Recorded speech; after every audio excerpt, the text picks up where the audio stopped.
Chapter 844. The man did not deny it.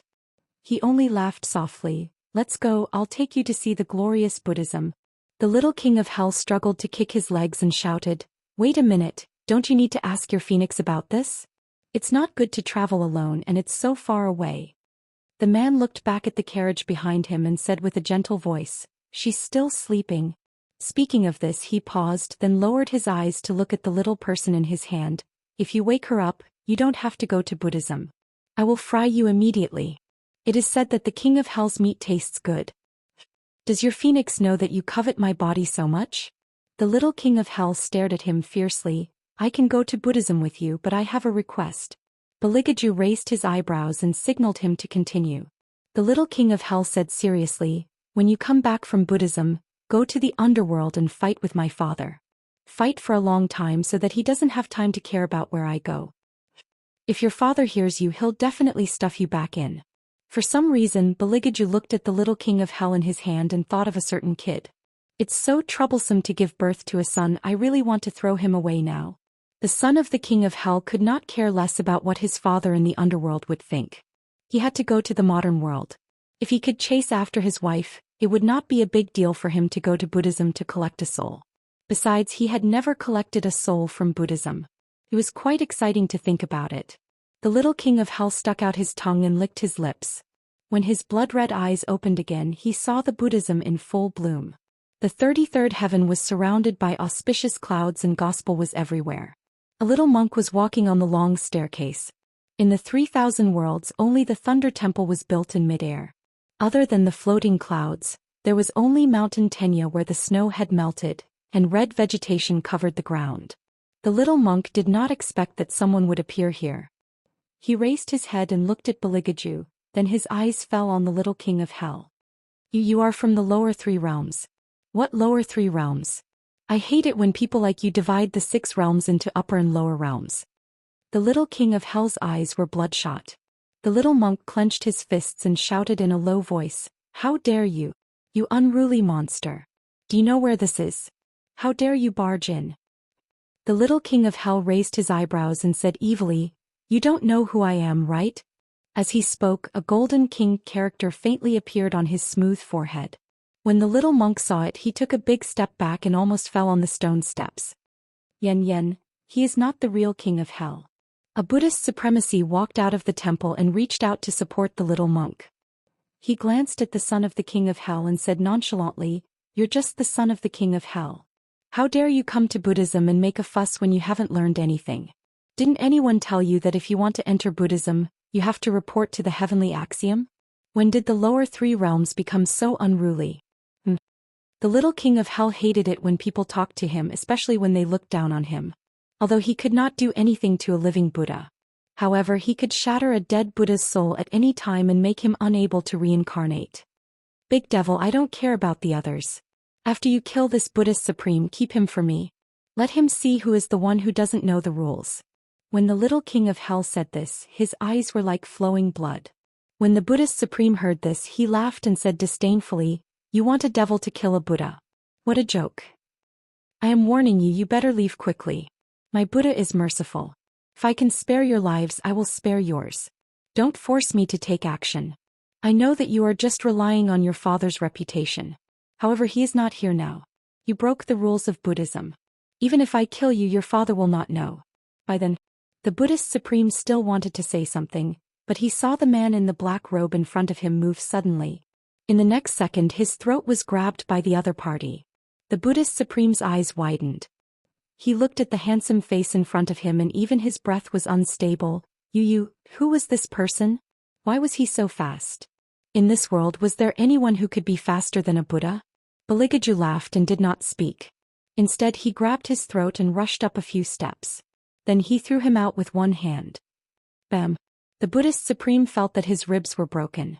He wanted to heal himself with the light of Buddha. However, he found that the place where the man grabbed could not gather the light of Buddha.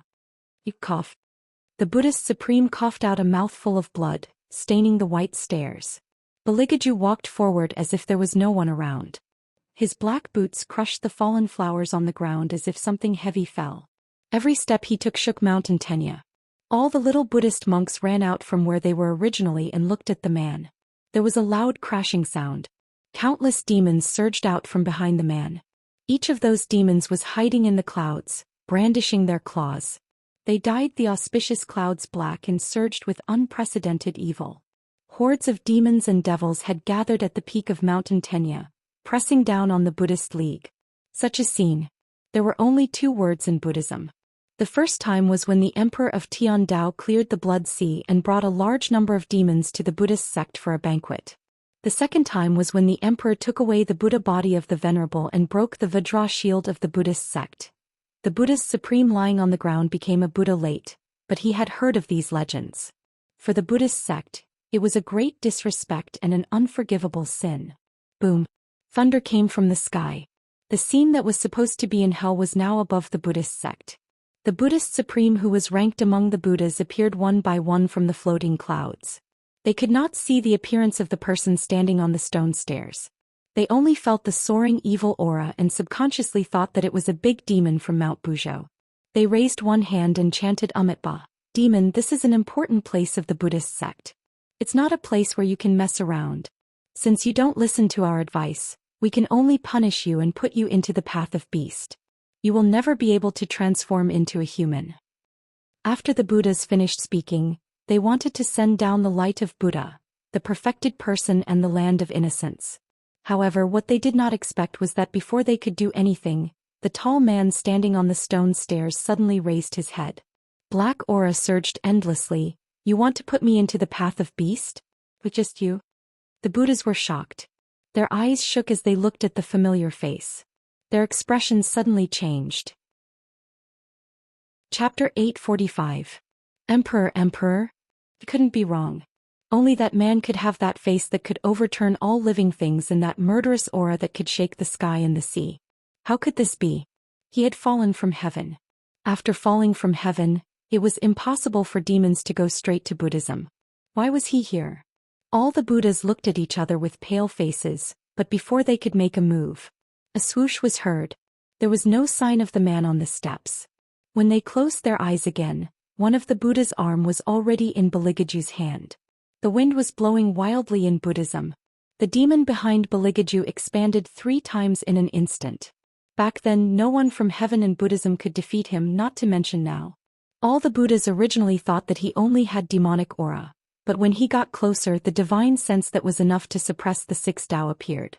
The Buddha who was being held by Baligaju widened his eyes and couldn't help but shout, God and demon in one body. Hearing these 4 words, the Buddha's already pale faces seemed to be brushed with a layer of powder. All the Buddhas gathered together and formed 99 Sanskrit sounds that reverberated in the ears, showing the shape of a lotus, just to shock the man. Emperor, heaven and Buddhism have never fought for 100 years. You fell from heaven and became a demon willingly. Why did you have to come to Buddhism? When the little king of hell heard that tone, he suddenly lost the mood to stop them. This group of Buddhists had lived for too long. Even the words they said were unpleasant. Although all the Buddhas knew the emperor's lethality, they also knew that he could only take away the Buddha's body, but as long as there was a piece of soul he could be reborn as a human. They were afraid of Baligaju, but they couldn't lose the height of Buddhism. They put their fingers together and chanted Amitabha. Everything in this world has a cause and a fault. Emperor came to Buddhism for no reason. Isn't he afraid of the punishment? Bailey Jiaju curled his lips into a smile. He lifted his long leg and kicked down the Lord Buddha who was crushed to death by him. His eyes lit up as he said, just like what you said, everything in this world has a cause and a fault. Back then you forced Phoenix to abandon Buddhism and suffer the heavenly tribulation. Today I'm here to pay you back for your evil deeds. Hearing the name Phoenix, all the Buddhas couldn't help but tremble. They had never done anything against their conscience. Golden Lotus asked Phoenix to marry the Dragon King of the East Sea. Otherwise she would be sent to hell to clear the sea of blood. Everyone knew that with the emperor at Mount Buzhou at that time, no one could clear the blood sea. It was obvious that he wanted Phoenix to walk into a dead end. However, they did not expect that Phoenix would really refuse to marry no matter what they said. She even cut off her Buddhist fate and provoked the heavenly tribulation of 33 rolling thunders. At that time they had wanted to help, but they had other concerns. Ever since Phoenix was born, none of the Buddhists had ever had blood on their hands. They also knew that Phoenix didn't fight for Buddhism, or rather she would never refuse. This was all because she had promised the true Buddha Sakya that she would protect the righteous and ward off evil, and pass through the suffering of the common people. However, after the true Buddha returned from hell, he could never return to his original state. Little Phoenix knew this in her heart. From then on, she picked up the scimitar and wanted to clear everything, all for the sake of that kindness. Back then, they had also promised the true Buddha that everything would go according to Phoenix's wishes. However, time passed by slowly. They faintly felt that they could not intimidate Phoenix at all. They began to be afraid that she would reveal her 4 evil faces and her blood-stained hands. Therefore they did not make a move. Instead they chanted Amitabha under the Vajra shield. The Venerable One was also there. They all acted according to the Venerable One's wishes. However, that day had always been the deepest secret in their hearts. The topic of Phoenix had also become a taboo in Buddhism that no one was allowed to mention. At this time, when they heard the man mention it, all the Buddhists felt a chill down their backs. They had thought of 1,000 reasons why the emperor would appear here, but they had never thought that he was here because of Phoenix's tribulation. All the Buddhists vaguely remembered something and their lips paled even more. Could it be that when the Buddhists and Buddhists were fighting, the emperor disregarded the heavenly priest's obstruction and cut off the Venerable Buddha's body because of Phoenix, not because of the witch? He said that he wanted them to bear the consequences of that year. Did he want to cut off all their Buddha's bodies? All the Buddhists were shocked. At this time they finally knew what kind of grudge the other party had against them. They, the Buddhists, believed in karma the most. When Phoenix was forced into that situation, although they were not the masterminds, they had been watching coldly from the sidelines. Even they themselves did not know where their compassion had gone. Why were they so indifferent? Even they themselves hoped that Phoenix, who had smeared the name of Buddhism, would be dealt with as soon as possible, regardless of whether it was confinement or marriage. That was why there was such a bad result today. All the Buddhists raised their eyes. Before they could recover from their regret, they saw Baligaju's hand had already reached out to the second Buddha Supreme, and the crisp sound of bones cracking was heard. All the Buddhists trembled. They heard the man's low voice with a strong sense of evil. "Do you think that I can only cut off your Buddha's bodies but not your souls?"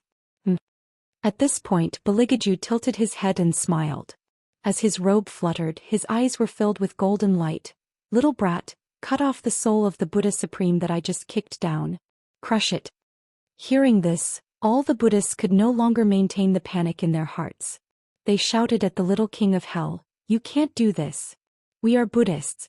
The underworld can't interfere with the affairs of heaven and Buddhism. If you listen to the emperor's order to kill the Buddhists, you will break the rules. If the rules are broken, the 6 paths will be in chaos." Who said that I broke the rules? Within the 6 paths, as long as anything dies, we have the right to deal with it. The little king of hell smiled viciously. He raised his axe and chopped at the Buddha Supreme whose body had been cut off. Above the Buddhists, lightning flashed and thunder roared and black fog rose everywhere. That was the real killing of Buddha. They originally thought that they would not die or be destroyed. However, they did not expect that the other party would come up with such a way to deal with them. Moreover, did they underestimate the child? He was just a child of the underworld. How could he have the ability to crush souls? As if he knew what the Buddhists were thinking, Baligaju smiled. His eyes were full of evilness. Where do you think he was born from? A Buddha Supreme saw the little king of hell's original appearance. He was so shocked that he took a big step back. The heavenly path, he is that ominous child of the heavenly path. Hearing this news, all the Buddhists could not stay any longer. Their kasayas fluttered in the wind, and they wanted to return to the Thunder Temple. As long as they closed the Buddhist door, they could avoid the fate of having their souls crushed. The little shamey on the stone steps looked up. Every one of them opened their eyes wide and looked a little stunned. They had never seen such a scene. All the Buddhists were scrambling to escape. Was this still their Buddhism? The young acolytes were all very young, but they were basically born on Mount Tenya.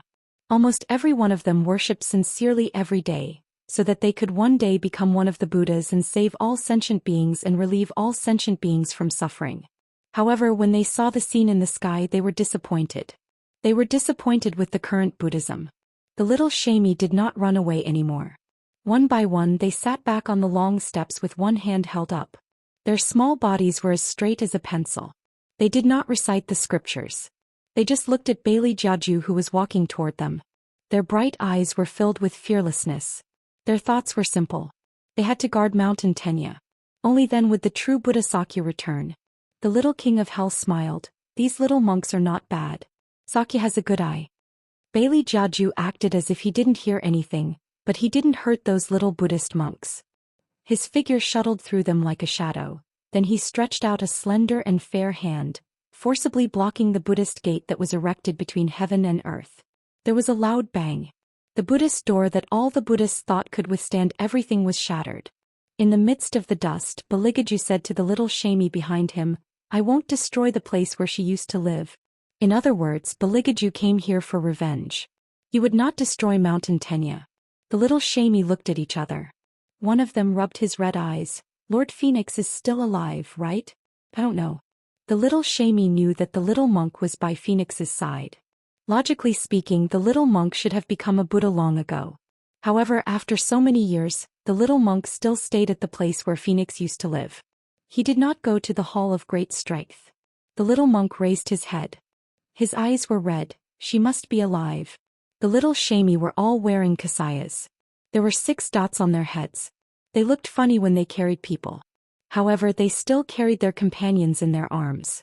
They said in a childish voice, "Since the Emperor is here, I think Lord Phoenix should be here too." "Yes, yes, yes." The little shamey nodded heavily. They then chanted Amitabha. I wonder what the Emperor is going to do next. What Baligaju wanted to do was very simple. The moment he shattered the Buddhist door before anyone could react, he pinched one of the Buddhas. Black feathers burst out from his body and fell down in clusters, covering the path. As he walked, the Hall of Great Strength seemed to reverberate with the sound of Sanskrit. However, this time, it was no longer the sound of Buddhist scriptures. It was the unique voice of a demon. The sound reached the 6 paths and disturbed all the peace. The Venerable who had just cultivated his Buddha body and was in seclusion did not know what had happened. He only calculated with his fingers that today should be the day when the Golden Lotus took away the Phoenix form. After this day, the Golden Lotus would become the Phoenix and he would fully control Buddhism again. Sakya the true Buddha, he would have to wait for another 10,000 years before he could become one. 10,000 years was too long. It was long enough for him to do many things.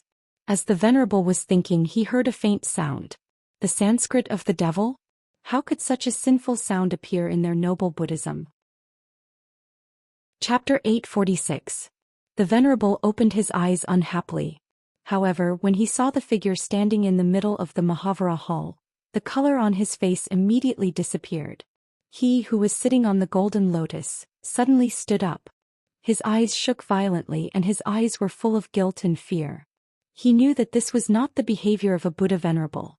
However, he still could not control his emotions. For so many years, only the man in front of him had hurt him in the 6 paths. The experience of being stripped of his Buddha body was so painful that it took him nearly 1,000 years to recover to his current state. He really did not want to go through it again. Then he could only make the first move. The Venerable narrowed his eyes and threw the prayer beads on his wrist upward. The light of Buddha intertwined and formed a huge golden lotus that was as tall as a person. It pressed down heavily on Baligaju. The man curled his lips and smiled.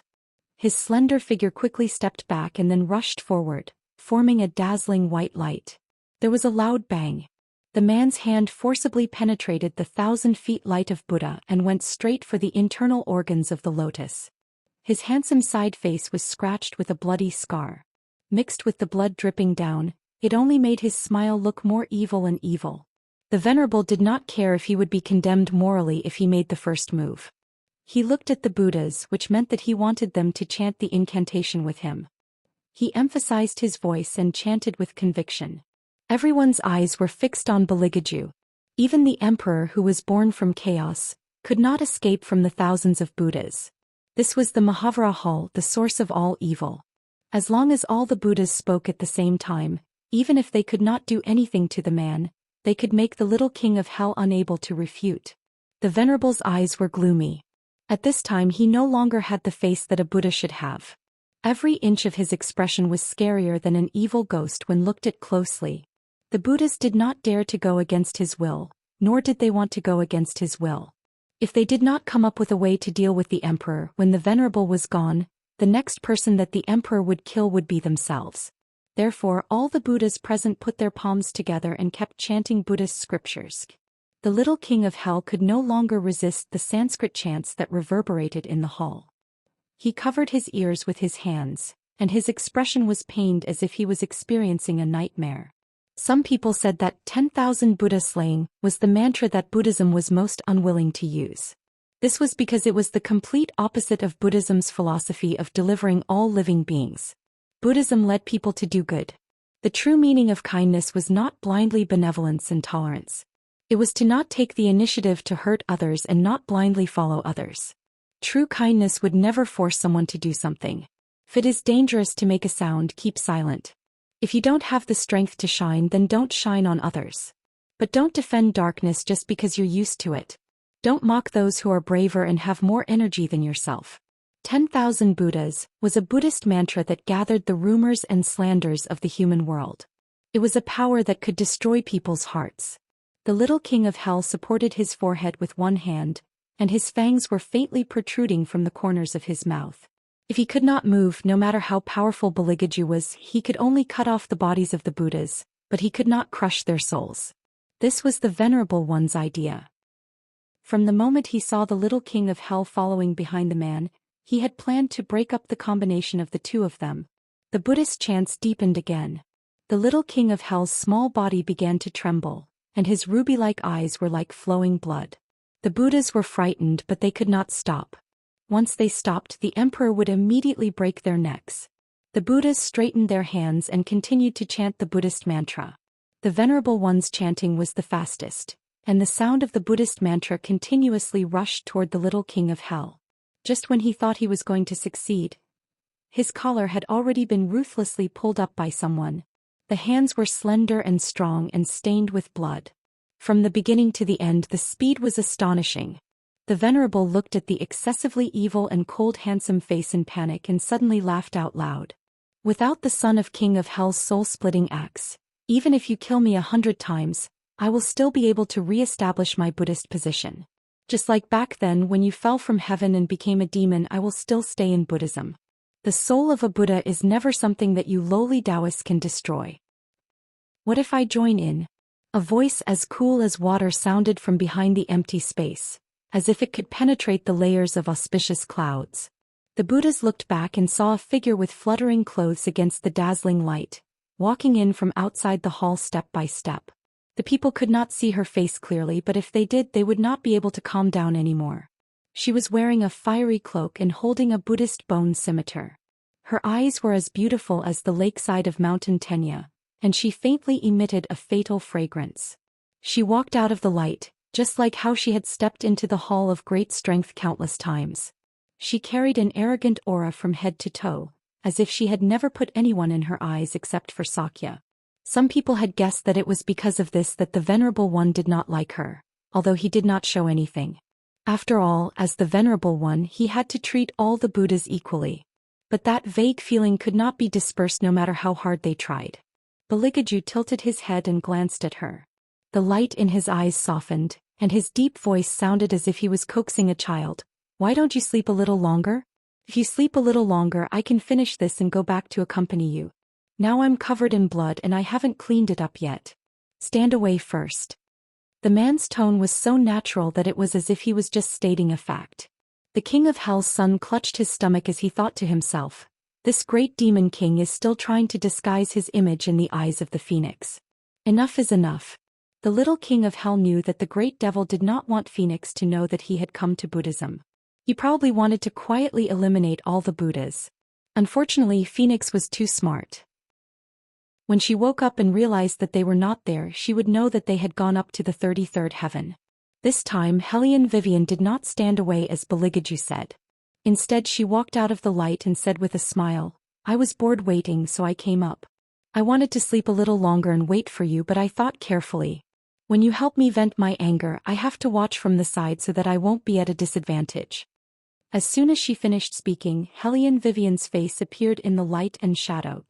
On Mountain Tenya, in the Hall of Great Strength, all the Buddhas stopped chanting and looked at the person in front of them in shock.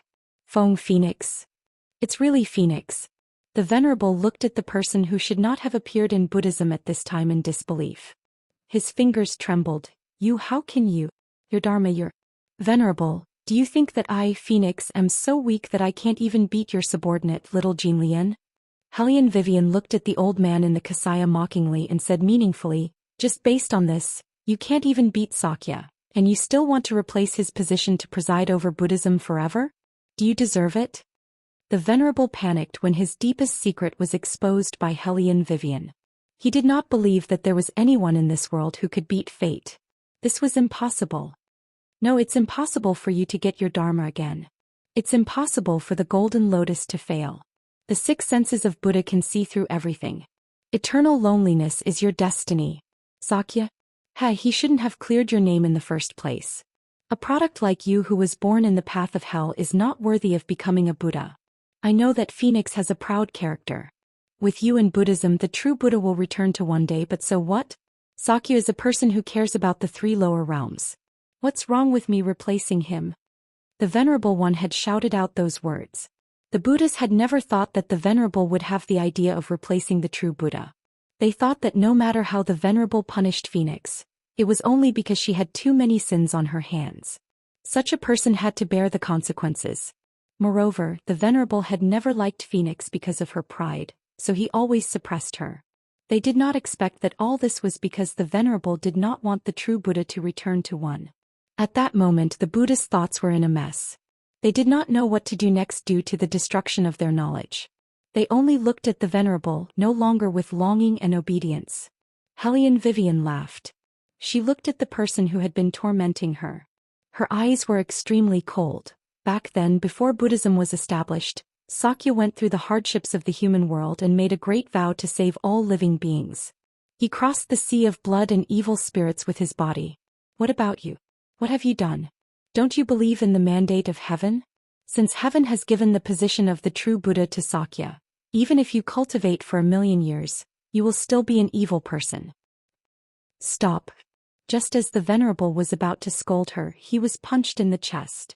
Then he felt the cold penetrating his heart. Baligaju had always been fast, especially when it came to beating people up. There was a cracking sound. The Venerable's rib was pulled out by him. The golden light of Buddha began to flow out of his body bit by bit. Upon seeing this, Hellion Vivian did not waste time. Her body swayed, and in a smooth motion she brought the phoenix bone in her hand close to the Venerable's eyes. The Venerable did not dodge. The little king of hell could no longer lift his soul-splitting axe. He had said that even if they killed him he could resurrect countless times and regain control of Buddhism. As long as Sakya was not around he would be the master of Buddhism. This was a destiny that no one could change.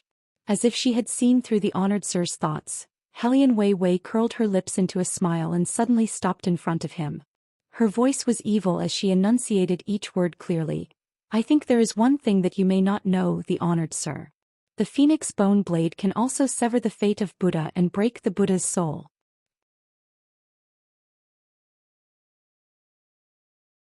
However, everyone knew that if Phoenix left today it would be impossible for her to return to Buddhism. She had used up too much energy and she was pregnant. If she wanted to return to Buddhism she had to give up the child. Phoenix would not do that. She wanted to control her own life and do what she wanted to do. All of this was what the little monk wanted to express. However, he was still too young and his wisdom was still hazy, so he did not understand what was fixed. I'll remember that you're still in Buddhism. Hellion Vivian lowered her head and reached out to touch the little monk's head. The last trace of memory returned. It was the memory of her breaking out of her shell. A small face that could contain all things in the world, so familiar, Sakya. The little monk did not hear clearly. Lord, what did you say? Nothing. Hellion Vivian retracted her hand and looked at Baligaju. Seeing his eyes staring at the little monk who was hugging her waist, she could not help but smile. No wonder she felt a chill on her back just now. It turned out that His Highness was jealous again. The little monk still wanted to say something. But he was interrupted by a deep and cold voice. Don't you need to recite scriptures? The little monk did not dare to go against the emperor, so he said in a small voice, I want to send Lord back. It doesn't matter if I recite scriptures later. She's mine, why do I need you to send her back? As Baligaju spoke he directly reached out and pulled Hellion Vivian over. Then he looked at the little monk in front of him indifferently. If you keep delaying like this, when will you become a Buddha? The people around you have already become Buddhas, but you're still so young. Don't you want to think about the reason? The little monk was provoked. He dared to be angry, but he did not dare to say anything. Then he said to the phoenix, Lord, I won't send you off. I'm going to recite scriptures now. I'll definitely become a Buddha, definitely. After saying that, the little monk hugged the scriptures and ran away. He bit the tip of the pen and started to recite scriptures angrily. Hellion Vivian looked at his back with a faint smile. It was so quiet and leisurely in the light beam. The king of hell's son stroked his chin with his fingers and snorted. Indeed, the Buddha gives birth to all forms. I bet even the Venerable One couldn't guess or predict that Sakyamana's Buddha fate would transform into Bodhi while his true form would be a child. Bailey Jiaju was standing beside him. His voice was faint, but there was a smile on his face. That appearance made him look very elegant and gentle, but that pair of eyes was cold. Brats are usually so troublesome, especially this brat. I used to think that he was too much of an eyesore, so there was a reason for it. The little king of hell. Wait a minute, great demon, you shouldn't have wanted to kill him because of this. However, the little monk was very afraid of the great demon. Poor child, he still did not know how he had offended the great demon. Scope. Hellion Vivian raised her head and kissed Baligaju's lips. The man's eyes softened and his smile became much more normal. Even so, the aura emitted from his body made people feel dangerous. Especially when he walked forward with Hellion Vivian in his arms. Thousands of demons followed behind. Every one of them was baring their fangs and brandishing their claws, but they were unbelievably obedient. The sky was dyed black. His doting seemed to be reserved for only one person, and what was left for the world was the endless murderous and demonic aura. He did not notice the deep sadness in Hellion Vivian's eyes when she lowered her head. That was the first time that Hellion Vivian showed such an expression. She was confident in everything, but because she saw the scene that the Venerable One recalculated before he died, she had scruples. No matter what, she must not let him know. Chapter 848. She just wanted him to hear the baby's voice and know when she was seducing him. Helplessly, she could never understand His Highness' godlike thinking. Do you feel so uncomfortable if I don't kiss you? Baligaju put aside the ancient scroll in his hand and then pinched her chin with a smile. Before Hellion Vivian could speak, the little king of hell who was sitting in the same carriage couldn't hold it in anymore. He looked at Baligaju with his white teeth slightly exposed. Please, there's still a child here. Don't teach me bad things and don't show off your love in front of single people. Baligaju looked back faintly. Why are you still here? What did he mean by why was he still here? The little king of hell was angry. You haven't done what you promised me. You said that if I went to Buddhism with you, you would go to the underworld and fight with my father. I did say that. Baligaju leaned back lazily and took Hellion Vivian in his arms. He looked at the little king of hell. But when did I say that I would fulfill my promise? The little king of hell was furious. He pointed a finger at him. You're cunning, you're shameless. Demons are cunning, you people from the underworld are the same. Baligaju reached out and picked up the little king of hell and threw him away. The little king of hell looked at the carriage rushing into the capital. He was not angry. He rolled on the ground and smiled viciously.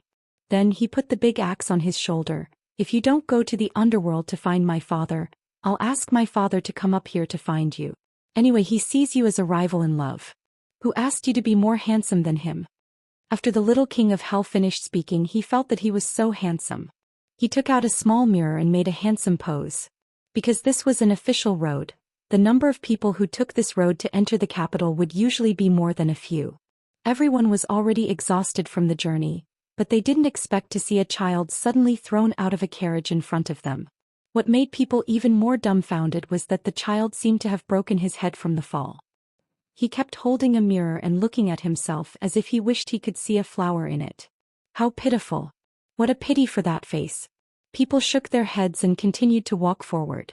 The current capital city was different from the past. It was said that the inspection was especially strict. It seemed that the retired emperor was sick, the third prince had not returned, and the seventh prince was still very young. Therefore, the imperial court had become a matter of discussion between the 4 cabinet ministers. Ever since the third prince cleaned up the court officials, Very few people dared to be presumptuous. This time, for some unknown reason, there was another minister who appeared out of nowhere. Could it be that the legends were true? In order to prevent the demonic aura from invading the capital, the third prince went to the ancient tomb where no one dared to go and never came back? Was that why these ministers dared to act so recklessly?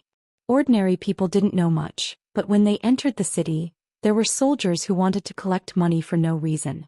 They said that if they didn't pay, they wouldn't be allowed to enter the city.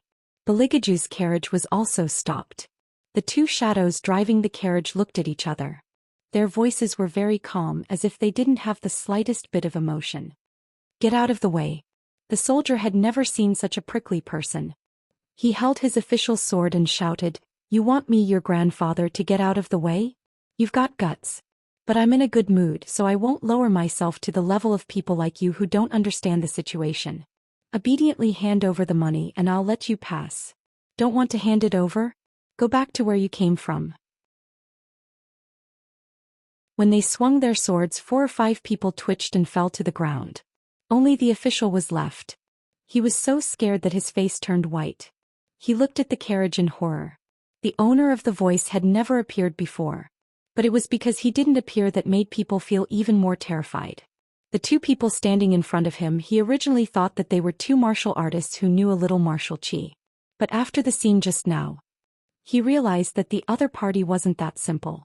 But these 2 people still had to listen to the orders of the person in the carriage. That person, who exactly was he? Chapter 849. How dare you? In the midst of the chaos, a man wearing armor walked over. He looked like he came from the military camp and looked very fierce. He angrily looked at the carriage that was about to break into the city, then looked at his nephew who was injured on the ground. His eyes narrowed. In public, you actually dare to kill an official of the imperial court. Do you want to rebel, or are you tired of living? Don't say that this general didn't give you a chance. Get off the carriage and follow this general. If you don't get off, this general will take your dog lives. As he spoke, he placed the long saber in his hand vertically on the ground. With a loud bang, layers and layers of cracks actually appeared on the ground. The common people outside the city were scared out of their wits by this scene. They hid in a panic and looked at the man, their faces full of fear. When they ran, only the carriage was left in the middle of the road. It was neither hot nor cold, but it was hard to ignore. 2 shadows stood on the left and right, their expressions unmoved. The people in the carriage didn't have any intention of coming down.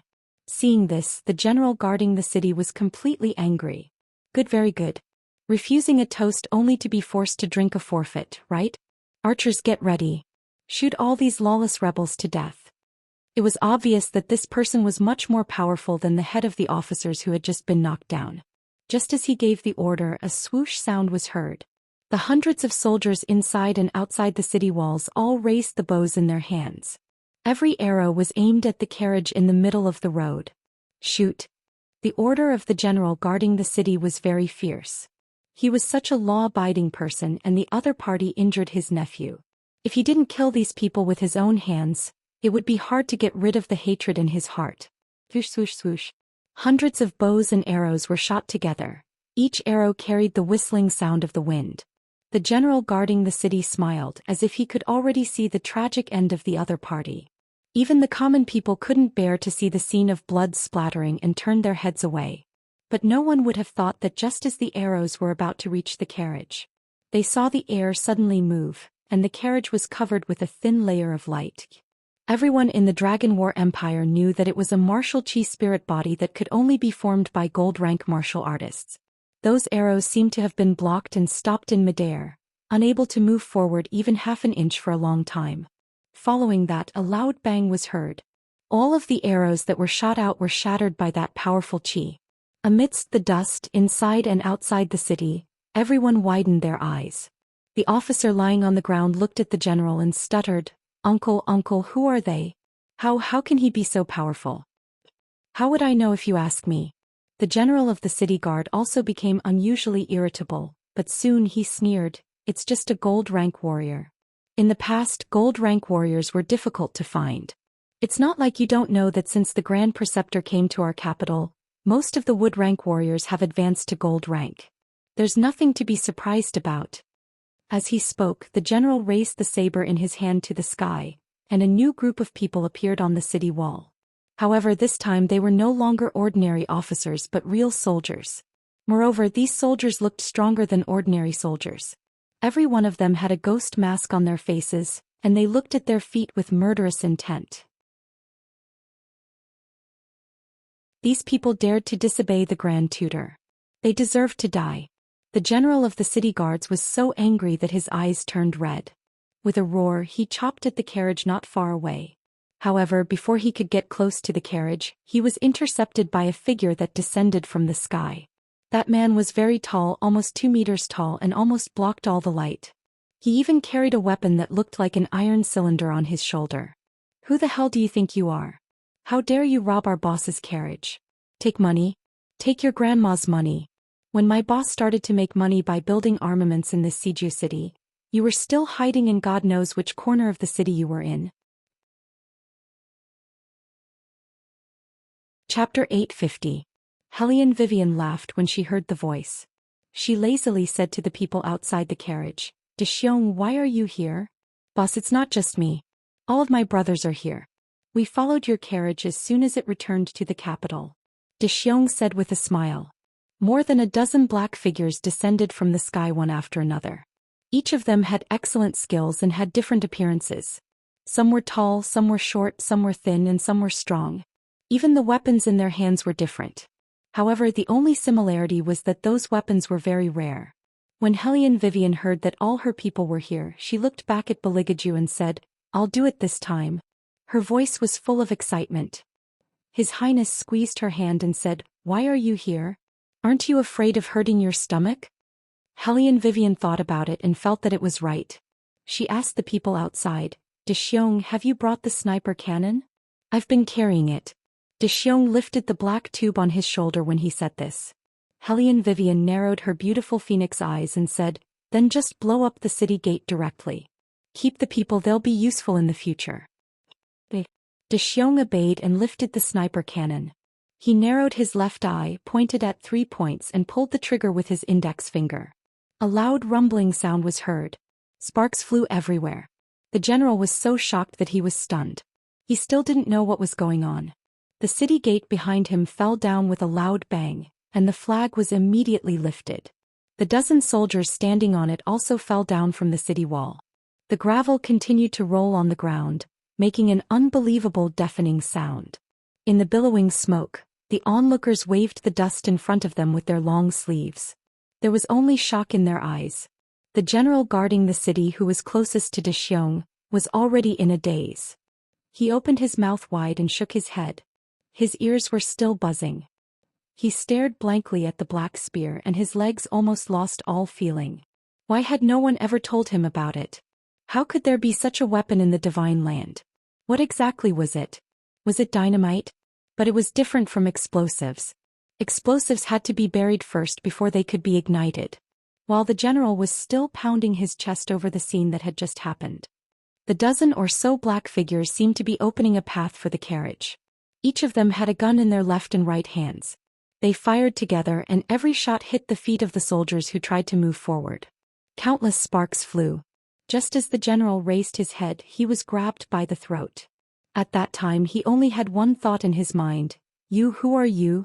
As he spoke, blood seeped out of his throat. That person didn't say anything. He just followed Hellion Vivian's instructions and led the people into the city. Naturally, there would be someone who would provide information. The soldiers on horseback passed through the eastern part of the city and headed straight for the Grand Preceptor's residence.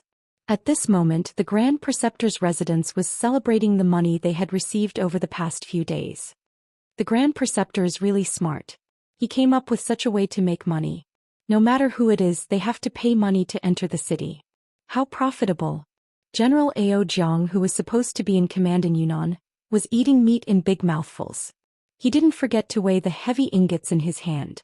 One of them, who looked like a civil servant, put down the golden chain in his hand and said worriedly, "What do you think will happen if the retired emperor finds out about what we've done?"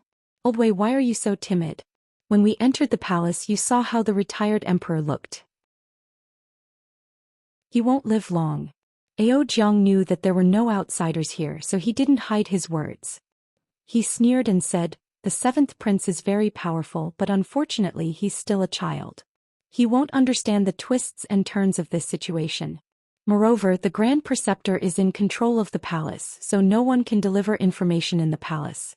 The He family might have noticed something, but they are now in business. Their army is thousands of miles away from the capital city. They won't be able to save the situation here. What are you worried about? We'll get as much money as we can." Lord Wei still felt uneasy, especially since his eyelids had been twitching since the beginning. "General Ao, do you think the royal family is still alive? If he's still alive and comes back to see the capital city in such a mess, then you and I will have to meet the King of Hell. Sai, why are all you civil servants so timid?" Ao Jiang sneered, "He's back? Do you know where he went? The ancient tomb of the ancients. No matter how powerful he is, he will die there. Even if he comes back, there's still the Grand Preceptor.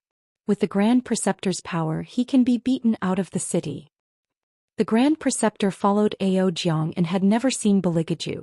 He only heard that this person's martial chi was very high and his methods were ruthless.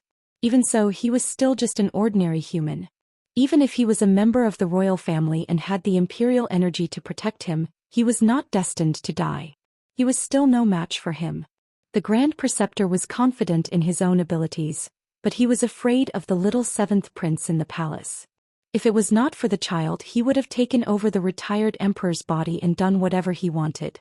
However, from the first time he saw the little seventh prince from afar, he knew that he was not to be trifled with. Fortunately, Ao Jiang was in front of him at that time. Otherwise, he would have been seen through. However, until now he still could not see through the child's true identity. The more he was like this, the more dangerous it was. However, it did not matter. Just like what Ao Jiang said, he was just a child. As long as he did not go near the palace, the little seventh prince would not be able to detect him no matter how he stirred up trouble in the capital city. As for the Baligaju they talked about, he had never taken him seriously. The Grand Preceptor smiled and extended his hand. "Come, let's have another drink.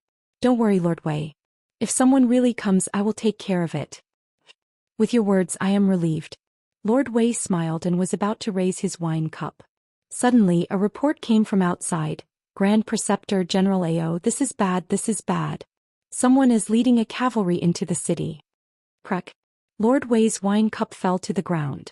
Ao Jiang stood up and said in a gloomy voice, "It is impossible for a cavalry to come at this time.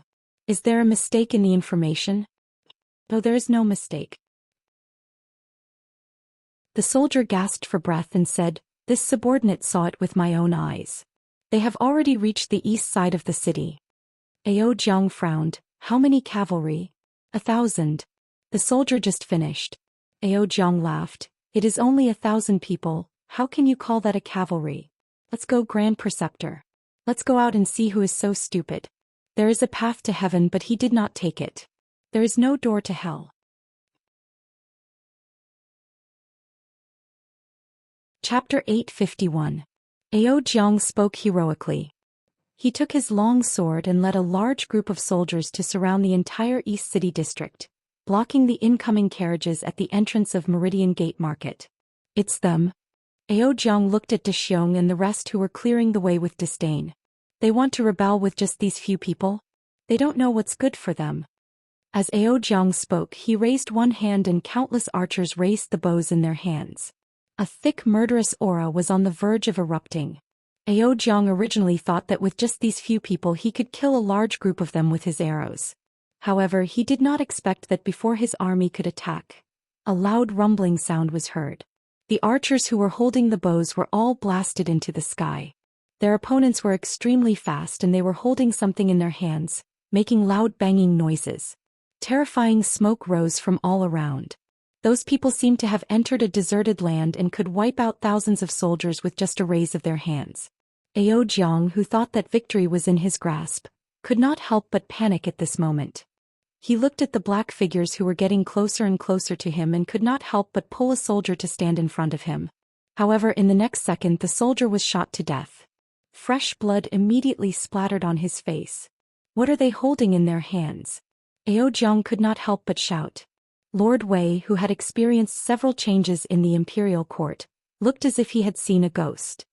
His face was completely drained of color as if he was talking to himself. That's a spear, a weapon that only the hidden army possesses. Why would the hidden army appear here? The hidden army would never appear of their own accord unless their master is here too. Hellion Vivian, it's Hellion Vivian. No, this is not right. Lord Wei looked at the black cavalry that was gradually appearing before his eyes and his lips trembled violently. It's not just Hellion Vivian, there's also the royal family. The royal family, he's back. When Ao Jiang heard Lord Wei's words, his face turned pale immediately. However, he still refused to accept his fate. He can't possibly come back alive, all of this is just an act. Grand Tutor. Although Ao Jiang said that he did not believe it, he felt extremely uneasy in his heart. He pulled the Grand Tutor over and said, Grand Tutor. Quick, cast your spells and stop them. The Grand Tutor had never seen Ao Jiang like this before. He knew this overlord's general from Yunnan. Ao Jiang had always been fearless.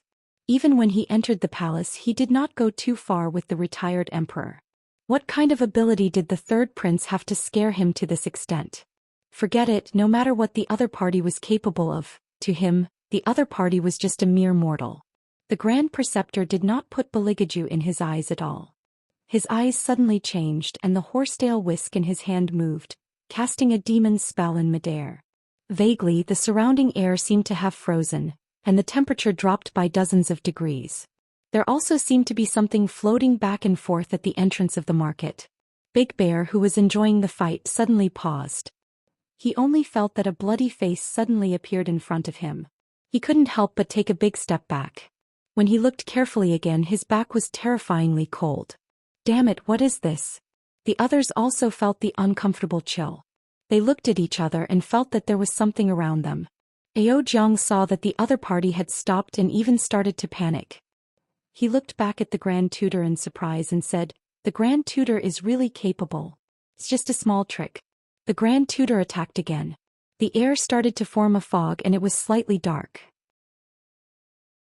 There seemed to be shadows hidden in it, floating back and forth. Very few people would be unaffected, especially when the black gas started to spread. De Xiong could only feel that there were faces flashing before his eyes. Every face was different, but all of them were so pale that they did not seem to belong to living people. Bang! Someone could not hold it in anymore and fired the first shot. However, it did not stop anything. Instead, it almost hurt his own companions. All of this was within the Grand Tutor's expectations. He stood there and his eyes were dark and hollow. Very soon, they would not be able to withstand the ghostly energy and would start to kill each other. Even the third prince in the carriage was the same. The Grand Tutor thought proudly. Just as he was about to launch his third attack, he was bounced back by an invisible force. He fell heavily to the ground. Pooh! Blood spurted out from his throat like spring water. In that instant he only felt pain in his internal organs. Damn it! The Grand Tutor raised his head and absorbed the ghostly energy around him into his body. Then he looked towards the center of the road. Could it be that there was someone here who was not controlled by the ghostly energy? No, that was impossible. Grand Tutor. Ao Jiang reached out and helped the Grand Tutor up. He looked panicked. What's going on? What's going on? The Grand Tutor was originally an evil demon. After absorbing the ghostly energy, he regained his strength. It's nothing. We just ran into a little trouble. At that moment, the Grand Tutor's eyes had started to turn red. He glared at the crowd fiercely as if he was still trying to find the mysterious force. At that moment, the carriage that was a few meters away from him suddenly swayed and appeared in front of him. A loud bang was heard. The body of the carriage exploded from the inside. Wood chips visible to the naked eye flew into the air as if someone was controlling them. They hung in the air in layers just like a scene from a comic book. In the middle of the wood shavings, on top of the chariot that had lost its body, Hellion Wei's lips curved slightly. Her fiery red cloak danced wildly in the wind. The night Rakshas's most beautiful wings were fluttering in the wind. Her beautiful face reflected a seductive red as she laughed lightly. Bailey Jiaju hugged her with his left hand and sat casually. Even under the watchful eyes of the crowd, he did not have the slightest intention of letting her go. Even in the midst of the billowing smoke, he was not stained by any dust. The elegant cloak draped over his shoulders made him look like an emperor who held the power of life and death in his hands, giving people a kind of absolute oppression. Around him, the evil spirits in the black gas began to tremble. Not only did they not dare to take a step forward, some even wanted to turn around and run away. However, Beligaju did not give them the chance.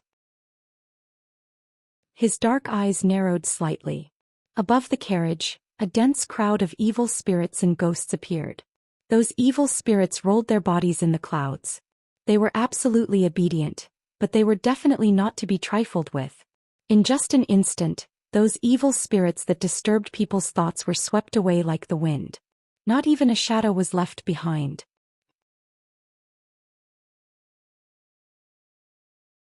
Chapter 852. Around him, the evil spirits in the black gas started to tremble. Not only did they not dare to take a step forward, some even wanted to turn around and run away. However, Beligaju did not give them the chance. His pupils in the dark night tightened. Above the carriage, a dense crowd of demons and ghosts appeared. Those demons rolled their bodies in the clouds. They were absolutely obedient, but they were definitely not to be trifled with. In just a moment, those evil spirits were wiped out. Not even a shadow was left behind. What is that? Although Ao Jiang could not see those densely packed giant creatures baring their fangs and brandishing their claws, the thick black gas was so obvious that Ao Jiang could feel the unusual atmosphere. As for the Grand Tutor who could see everything clearly, he was scared silly. His demonic red eyes shook violently, even his legs were trembling violently. He had only seen such a scene of a group of demons and ghosts in the night. That was almost 1,000 years ago when the human world was not so perfect. That was when the lower three paths were the most domineering. Even the gods and Buddhists could not do anything to the lower three paths. They were no longer lowly and ugly existences. Because of that man's leadership, the lower three paths had almost reached an unprecedented peak. When he saw the scene, he was still a little monster. He watched from afar as the man led thousands of demons to suppress the Buddha sent by the Buddhists. He created the most legendary portrait of Mount Buzhou. At that time he wore a black cloak with long sleeves. Countless demons surged behind him as if he was the ruler of the world. And to be able to summon so many demons, there was no one else in this world other than him. Thinking of this, the Grand Tutor's voice trembled. Your Highness. Grand Tutor, what's wrong with you? Do you know the third prince? Ao Jiang felt that the Grand Tutor in front of him was a little abnormal. He had never acted like this before. No, what third prince? That's His Highness. How could it be him? How could he be here? The Grand Tutor suddenly reached out and pulled him over. He was about to break down. His eyes stared out and his voice was almost hoarse. Why didn't you tell me that His Highness was here? Are you trying to kill me? Ao Jiang's face had already turned pale from being shaken by him. It was not because of anything else but because the face of the person in front of him was filled with layers and layers of marks. Those runes were not something a living person could possess. The Grand Tutor did not care what Ao Jiang thought of him. He pushed the person away and turned to look at Beligaju, who was sitting in the middle of the carriage. He was finished. What mere mortals! The other party was an existence that he had to look up to even if he had cultivated for thousands of years. In this world he would rather offend gods and Buddhas than offend this man in front of him. Grand Preceptor. Ao Jiang, who was pushed away, tried to pull the Grand Tutor back to his senses. If the Grand Tutor fell, how could he fight the third prince? But for some reason the Grand Preceptor seemed to have been possessed by something. Or was he not human in the first place? When Ao Jiang thought of this, he felt a chill run down his spine. His fingers stiffened as he stood there looking at the Grand Tutor. Beligaju, who was sitting in the carriage, only glanced at him calmly. The Grand Tutor knelt on the ground and shouted, "Your Highness, please spare my life. Your Highness, please spare my life." Ao Jiang did not expect this. He thought that the Grand Tutor had mistaken him for someone else. Moreover, the Grand Tutor had said that he did not know the third prince and that the third prince was easy to deal with. But now, the Grand Preceptor was trembling in fear. He kept kowtowing in front of the third prince. The sound of his kowtowing was so loud that anyone who heard it would feel pain. Ao Jiang only had one thought in his mind. It was over. They were completely done for. He had dared to act so recklessly in the capital city because he thought that the Grand Tutor could deal with the third prince. If the Grand Tutor had surrendered, then they would definitely be crushed to death by the third prince. He knew the third prince's methods too well. He alone could not stop him. Moreover, these soldiers dared to charge forward with him because they thought that he was a traitor who had broken into the city. If they knew that it was the third prince, then Aojiang did not dare to imagine what the consequences would be. He only regretted that he had provoked the third prince of all people.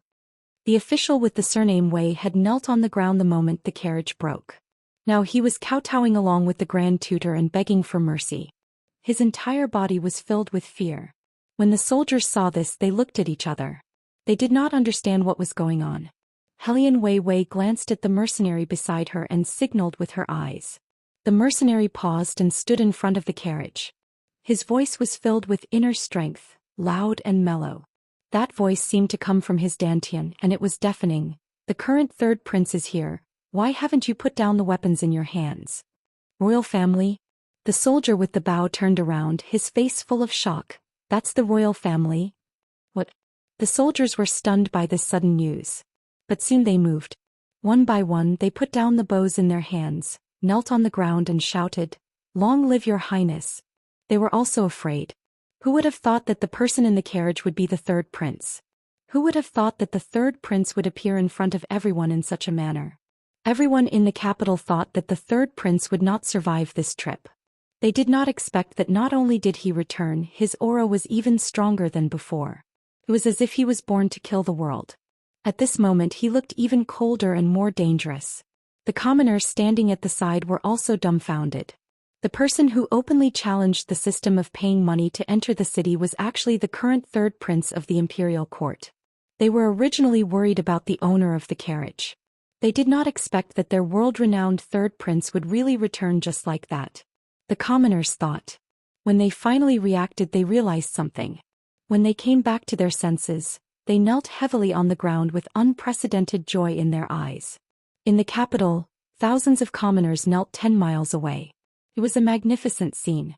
And all of this was to welcome their future king back to the capital. When the Grand Tutor saw this scene, he had other thoughts in his mind. He stepped back, wanting to take the opportunity to escape. However, at this moment,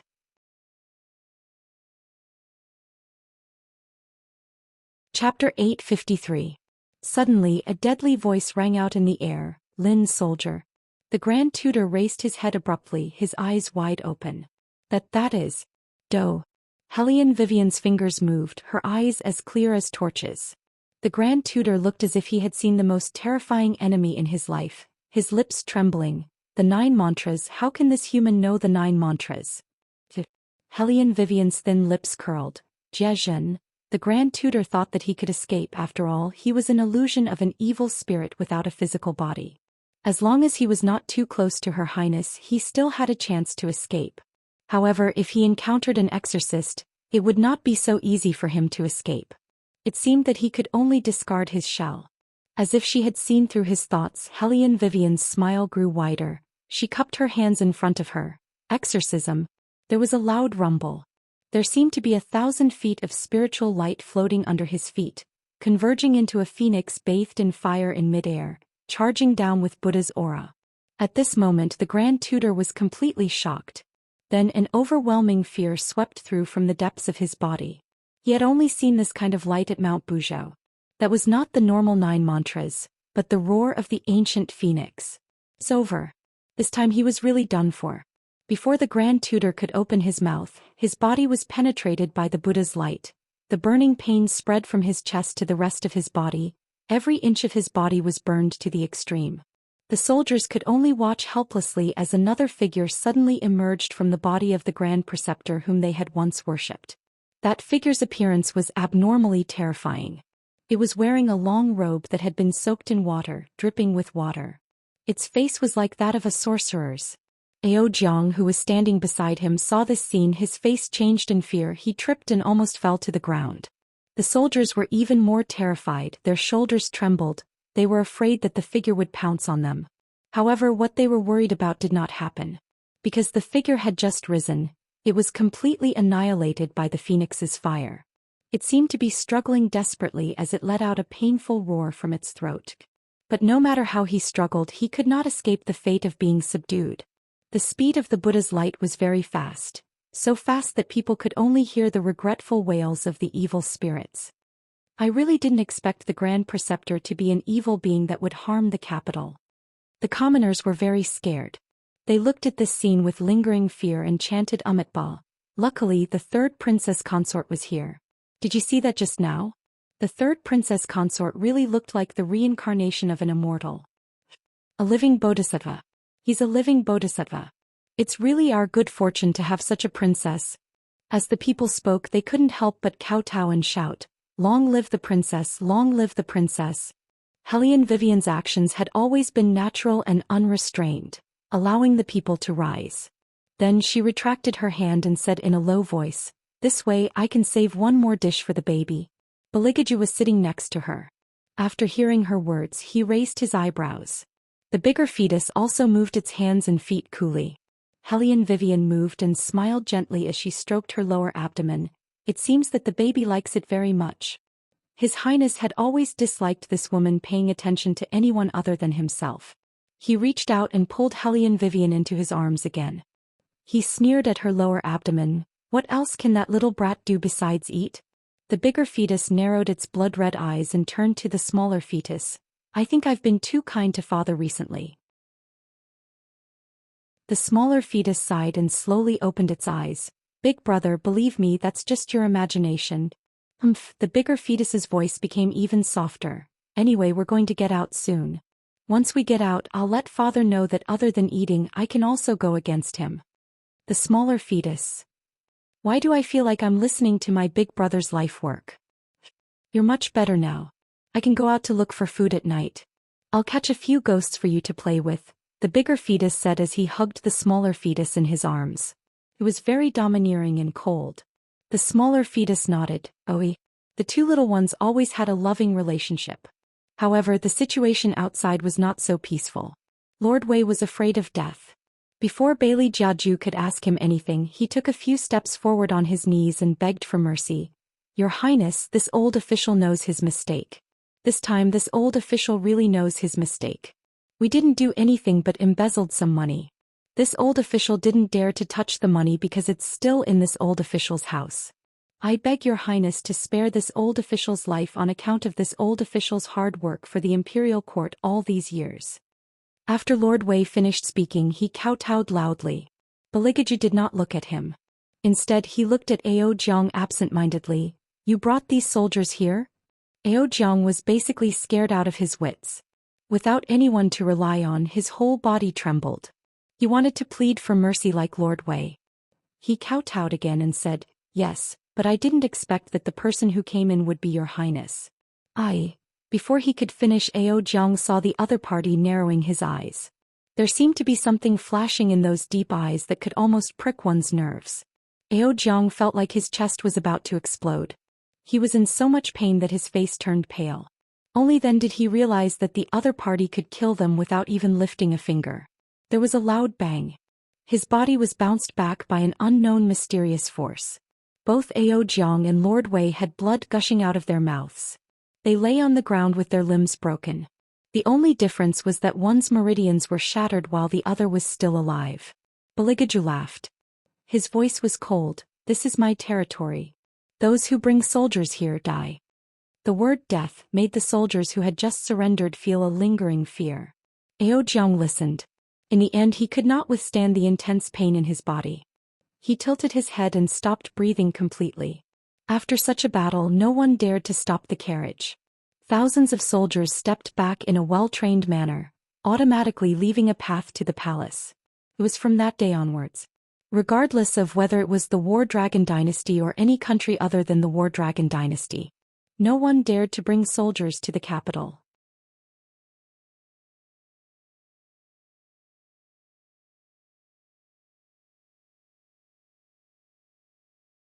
He didn't want to let go at all, as if he was asking for something. Helene Vivian liked to be hugged by him like this, so she didn't move again. Eunuch Sun saw them loving each other. He smiled until his eyes almost disappeared. "Your Highness is right. If you need anything, just tell this old servant. The tributes sent by the western region a few days ago are still here. This old servant will bring them all for the princess. The western region?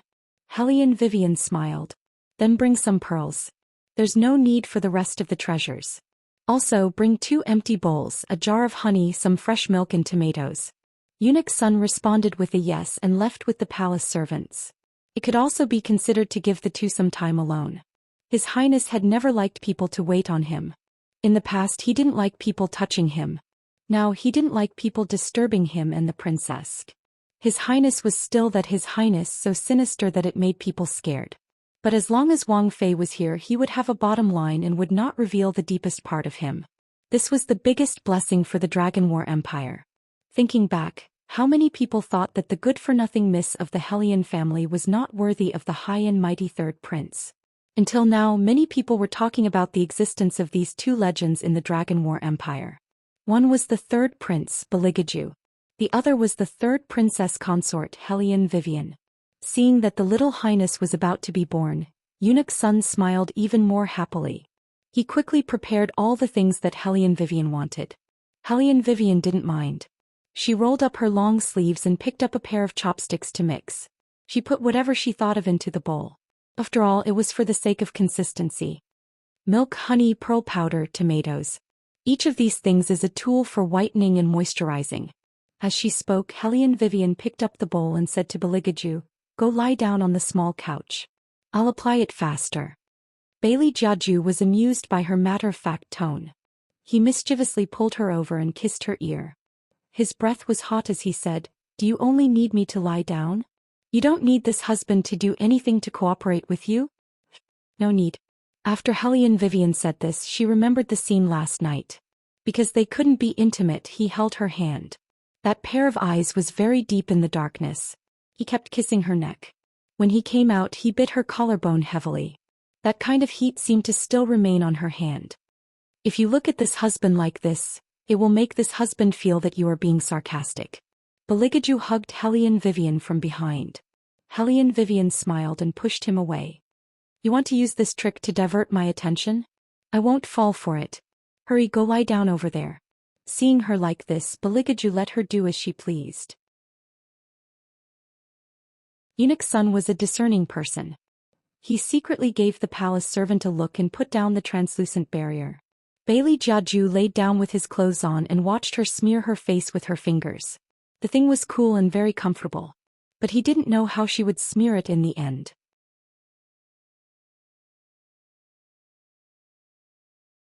Chapter 855. Hey, don't move. If you move there will be wrinkles. Hellion Vivian was having a good time. She felt a sense of achievement when she thought about how she could paint such a handsome face. Beligaju looked at her smiling eyes, rubbed his forehead helplessly and continued to lie down. Not bad." After Hellion Vivian was done, she nodded at Beligaju. His Highness had never been modest. "I've always been good-looking. I'm saying that my skills are good." Hellion Vivian lowered her head and kissed him on the lips. Her smile grew wider. Beligaju didn't expect her to suddenly attack him, so he wanted to pull her back.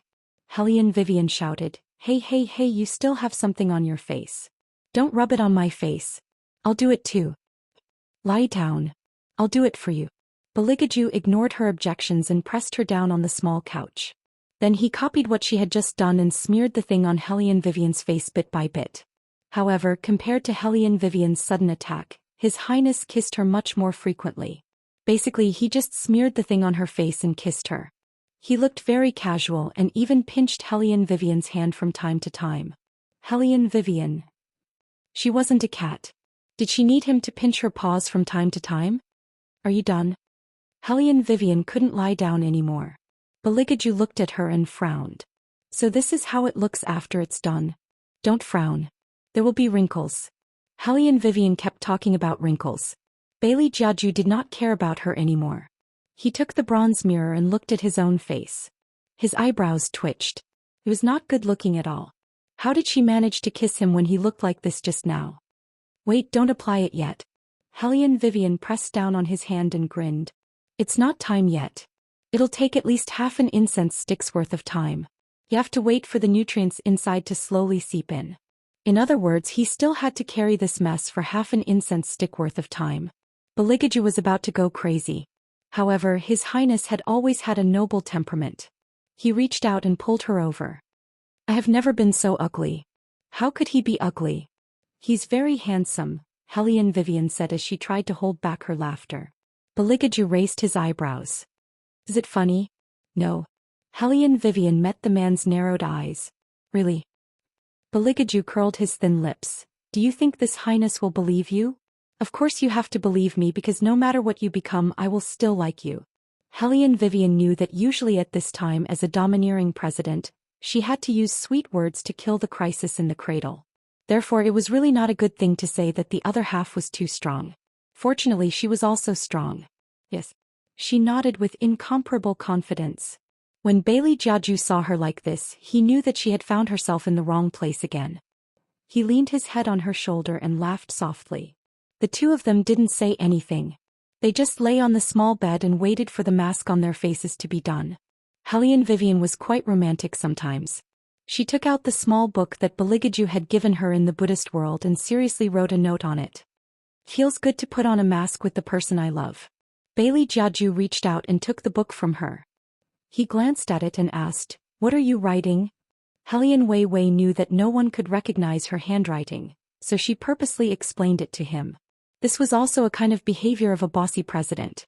How could she not tell her other half what she was being romantic about after being romantic? What a loss. When Bailey Jiaju heard her words, his expression was hard to fathom as he looked at the circles and crosses on the surface. Hellion Wei Wei, don't tell me that those two ghostly characters on the surface are beloved. What ghost-like characters? This is my self-created calligraphy. If you don't know how to appreciate it, don't talk nonsense. Hellion Vivian took the book and put it away properly. Then she went back to her original place to lie down. Beligaju couldn't help it and a smile overflowed from his thin lips. Hellion Vivian was still a little annoyed. Don't think that she didn't know what he was laughing about. Wasn't it just that her handwriting was a little too ugly? In fact, Beligaju wasn't laughing about this, but her serious expression. Just like when they were in Buddhism, she was obviously very smart, but sometimes she was so silly that people just wanted to hold her tighter. When little Seven walked in from outside with the food, he saw this scene and was somewhat stunned. Third brother? Third sister-in-law? Hellion Vivian saw little Seven come in and smiled. Little Seven, you haven't seen your third brother like this, right? Isn't he handsome? The little seventh prince really couldn't see anything handsome from that pale face. He just threw the food in his hand forward and said in a tiger-like manner, This is for third sister-in-law. Hellion Vivian looked at the red flame beast under her feet and was silent. Beligaju glanced at them indifferently. Your third sister-in-law doesn't eat this mess. Take it out and eat it yourself. Mess? Little Seven lowered his head and looked into the red flame beast's eyes. He muttered, Is it because it's not good-looking? The red flame beast. Damn it. Not only do you want to eat me but you also complain that I'm not good-looking. Little Seven didn't care about what the red flame beast was thinking. Since third brother and third sister-in-law didn't like it, he couldn't waste the food. He turned around and swallowed the red flame beast in one gulp, leaving only the red flame beast's tail sweeping back and forth around his mouth. Little Seven directly bit his teeth and swallowed everything. He felt for a while and said, It doesn't taste good. The red flame beast let out a final howl. I've been eaten by you, what else do you want? The little seventh prince had never interacted much with food. After he finished eating, he passed the small school bag he was carrying to Hellion Wei Wei and said, I got this from the dean. It's for the baby. The small bag was full of first-class Tianshan snow lotuses. This time the dean would be so angry that his lungs would explode. This time, Bailey Jiaju accepted the gift and fed one to Hellion Wei Wei. Then he lectured her, You can bring the rest of the things from the dean's place here. Little seventh prince nodded seriously with a fierce expression on his face. After he finished listening to Bailey Jiaju's words, he immediately carried his small school bag on his back, intending to carry out the second round of wiping out. Eunuch Sun desperately stopped him outside. Seventh prince, you can't go anymore.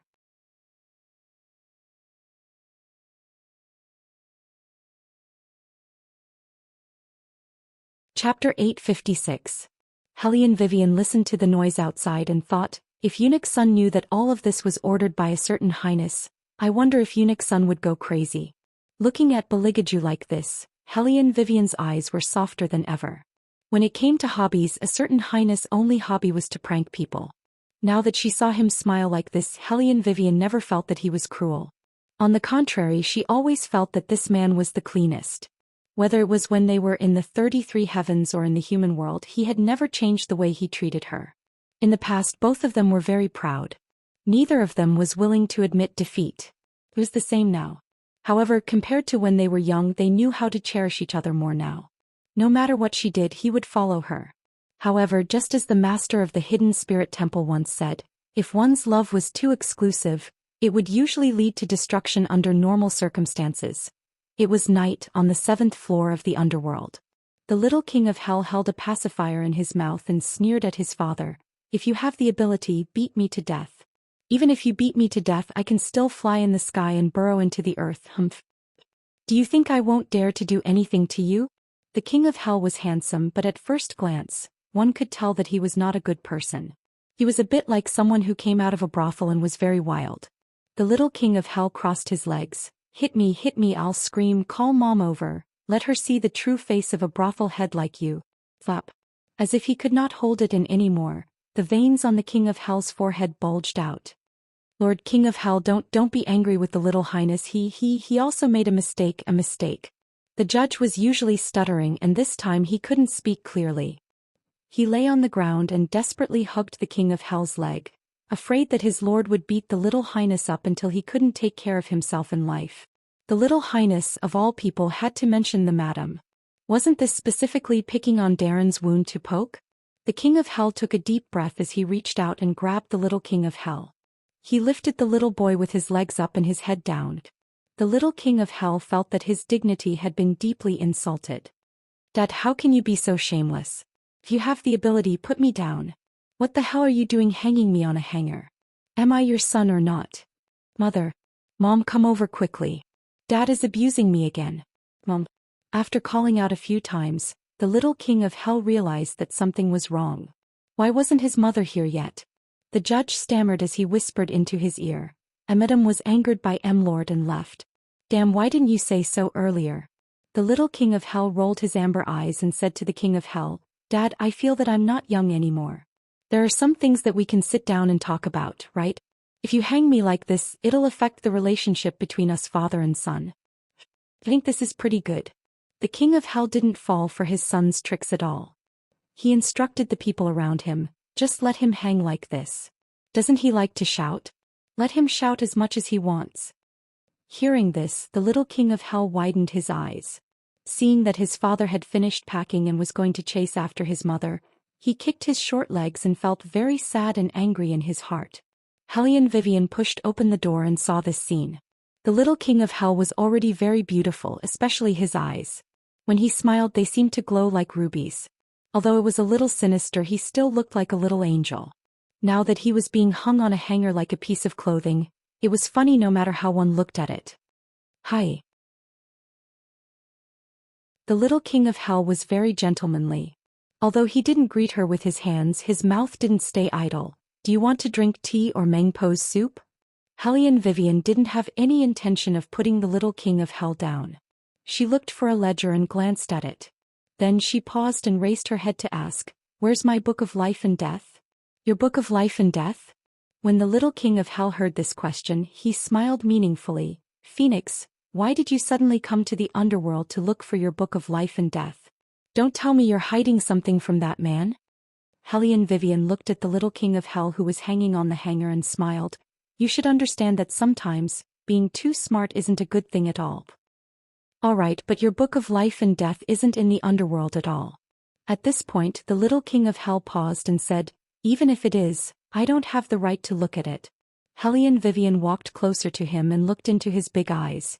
If you didn't say the last sentence, I would have thought that the book of life and death didn't exist in the underworld. To be precise, it doesn't exist. The little king of hell smiled slyly, because strictly speaking, it's not the book of life and death at all. It's a record of the gods and Buddhists.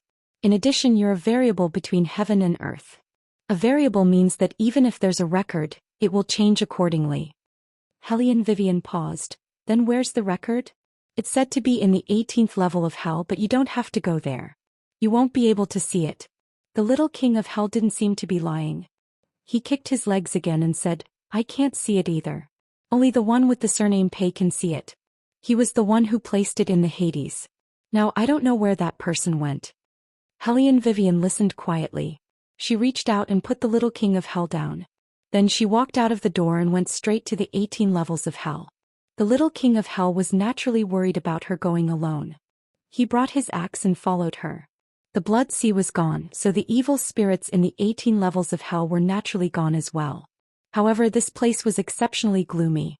From time to time, one could hear sorrowful voices coming from all directions.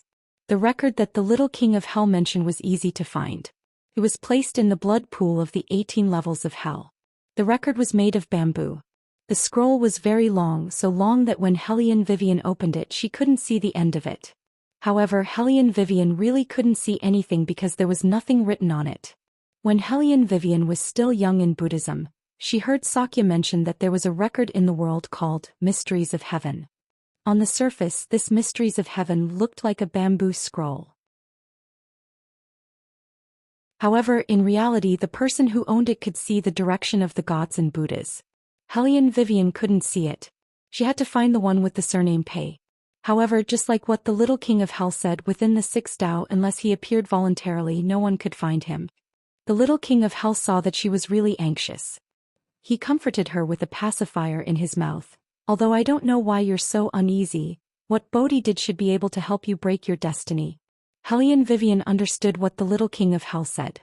However, in the last scene in Buddhism, she saw the phoenix's death in the light of smelting fire.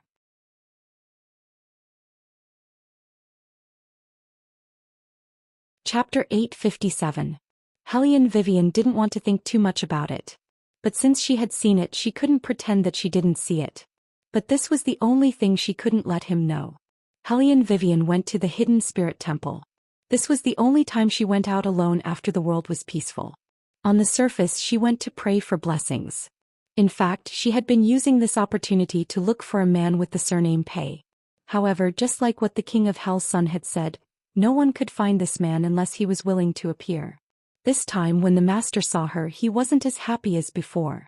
Instead, he looked at her and stopped the wooden fish in his hand. Girl, are you hiding something from His Highness? Yes, there is. At this point she had to take measures. In fact, even Hellion Vivian didn't know if the so-called measures would work.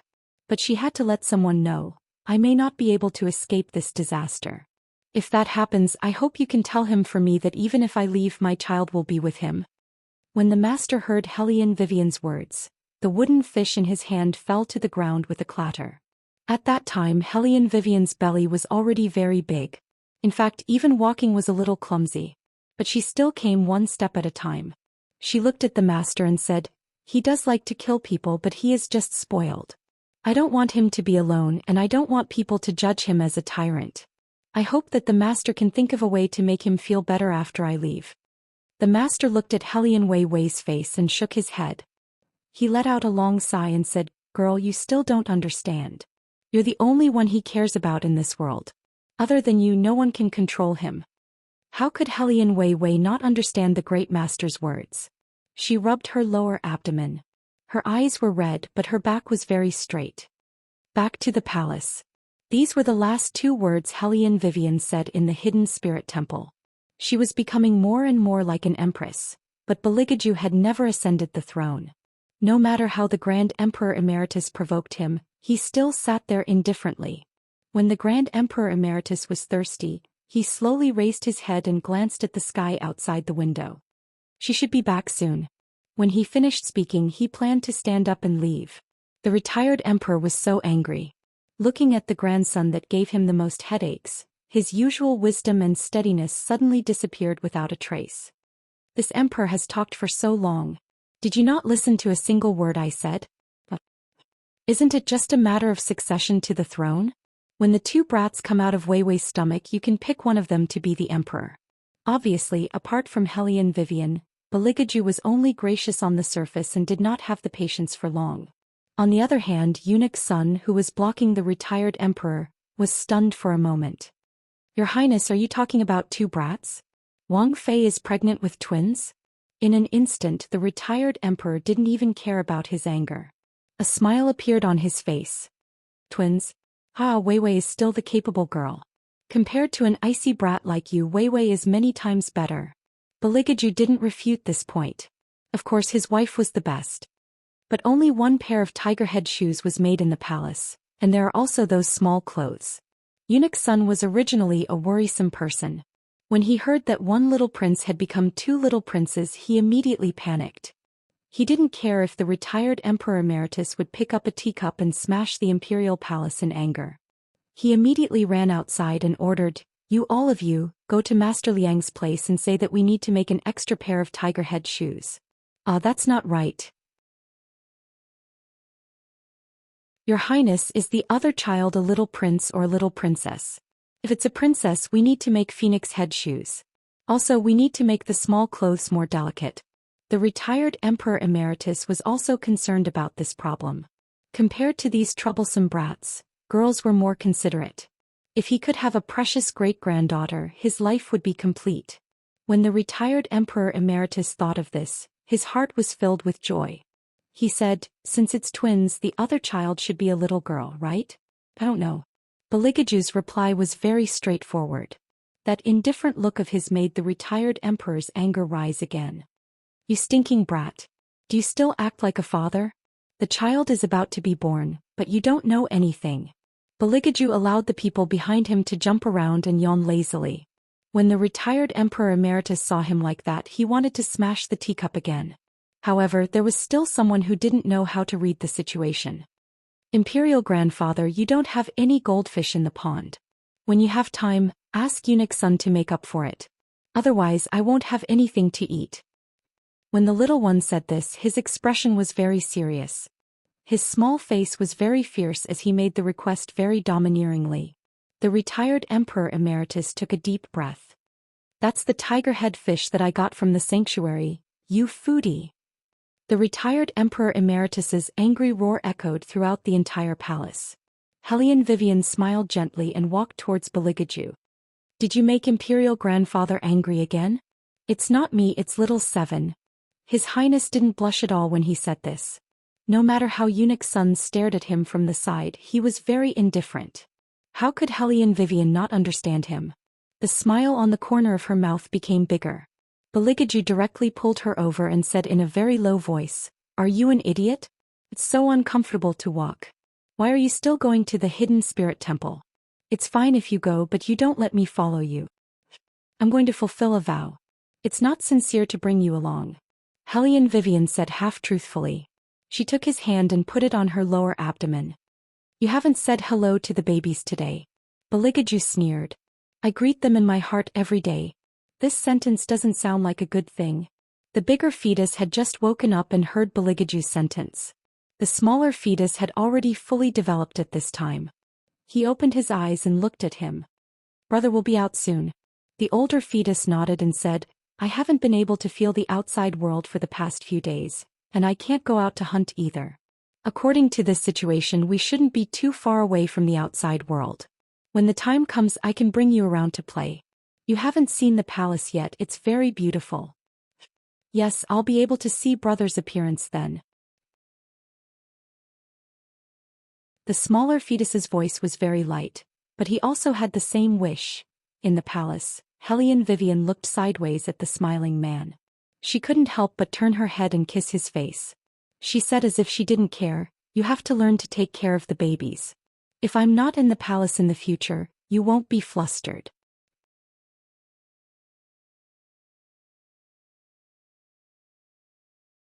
Chapter 858. Where are you going if you're not in the palace? Beligaju's voice was very indifferent. Hellion Vivian paused for a moment and smiled naturally.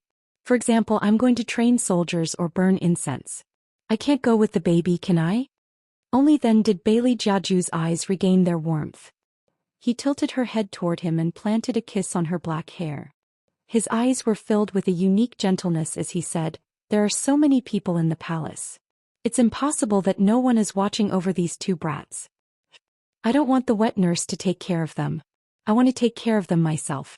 Hellion Vivian continued with a chuckle and her hand also squeezed his. Beligaju had never been able to do anything to her, so naturally he agreed to whatever she said. Therefore the two of them sat on the small couch and read the parenting books. His Highness sneered as he read, "Little ghosts are troublesome creatures. Didn't you also grow up as a little ghost?"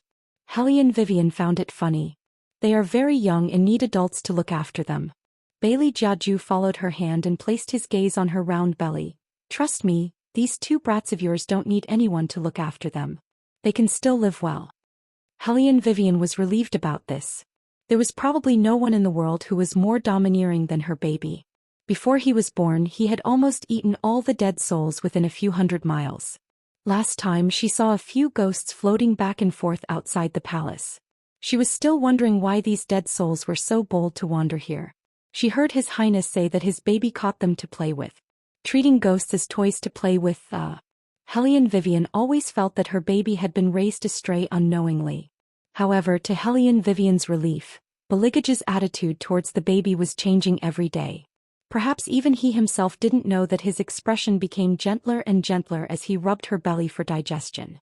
Of course, he would still be very impatient, as if he was born to be at odds with the baby. Every time her stomach moved, a certain someone would sneer at the side. However, Hellion Vivian felt that this was good. This unique way of communicating between father and son was really good. The palace was bustling with noise and excitement as usual. However, Beligaju was smart. He spun the teacup in his hand and his gaze was indifferent. "Where else did your young miss go besides the hidden spirit temple today?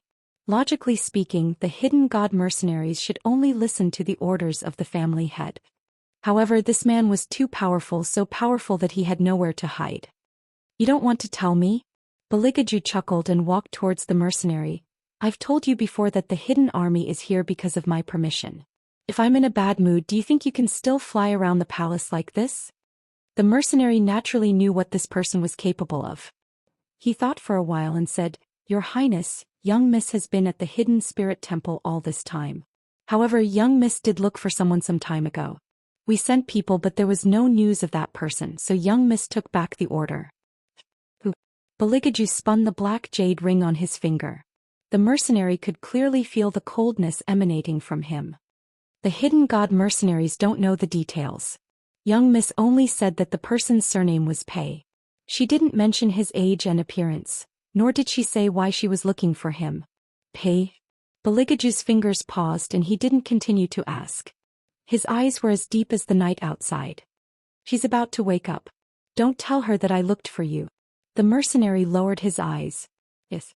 Beligaju retracted his gaze, put on his black cloak and walked back to the bedroom. The person on the bed was still sleeping. Her waist-length black hair was spread out on the soft quilt.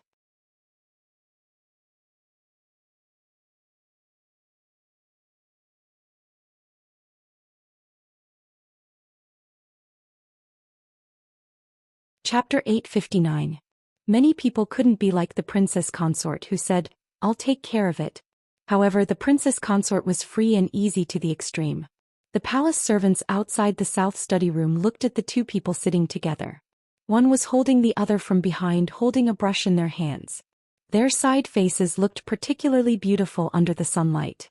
In the end, Hellion Weiwei could not sit still. She lazily used her left hand to support her chin, writing very carelessly. Beligaju knocked on her head with his finger. "Your handwriting is like a dog lying on its stomach. How did you read the Buddhist scriptures in the first place? Do the people of Buddhism write like this? Have you seen me reading scriptures?" Hellion Vivian snorted and said, "When I was sleeping I felt the sun was too bright, so I took a book to cover my face. You definitely haven't seen me in Buddhism." Beligaju didn't say anything. He just smiled and squeezed her hand again. In fact, how could he not have seen it?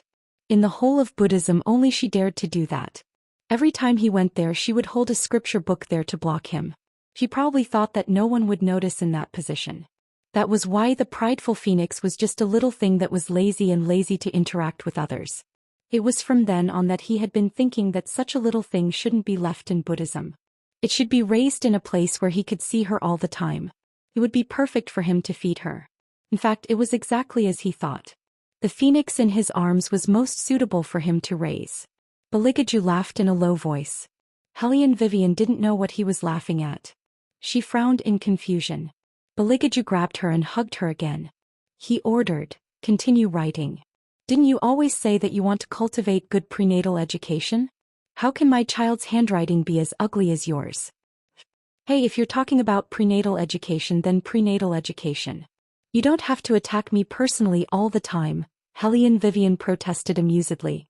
Beligaju gently curved thin lips. "I am using a typical example to educate them.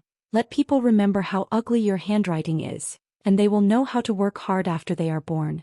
Hellion Vivian. What he said made so much sense that she was actually speechless. Hellion Vivian also knew that His Highness was taking pleasure in teasing her, so she didn't care at all. She turned her head, sat up straight and continued to write. As she wrote, she directed Beligaju to feed her. The days in the South Study were like this almost every day. Beligaju still liked to control power. But now, when he was dealing with the booklets, he would hold the booklets in one hand and feed Hellion Vivian with the other. Otherwise, he would hold her hand and make her do exercises. In that case, it would be easier to give birth. Soon it was the 3rd month and everywhere in the imperial palace was beginning to feel spring. On this day, Hellion Vivian was sitting beside Beligaju, studying her new martial arts. She was thinking about how to combine gunpowder and cold weapons when her stomach suddenly hurt. Dozens of heavenly thunders rolled through the clouds. In addition to the blazing fire, there was also a faint Buddhist light that seeped out. This scene, which should have appeared in Mountain Tenya, was now shining in the human world. Every commoner in the capital walked out of their houses and looked up at the sky that was destined to be unstable. Inside and outside the imperial palace, there was an unprecedented panic.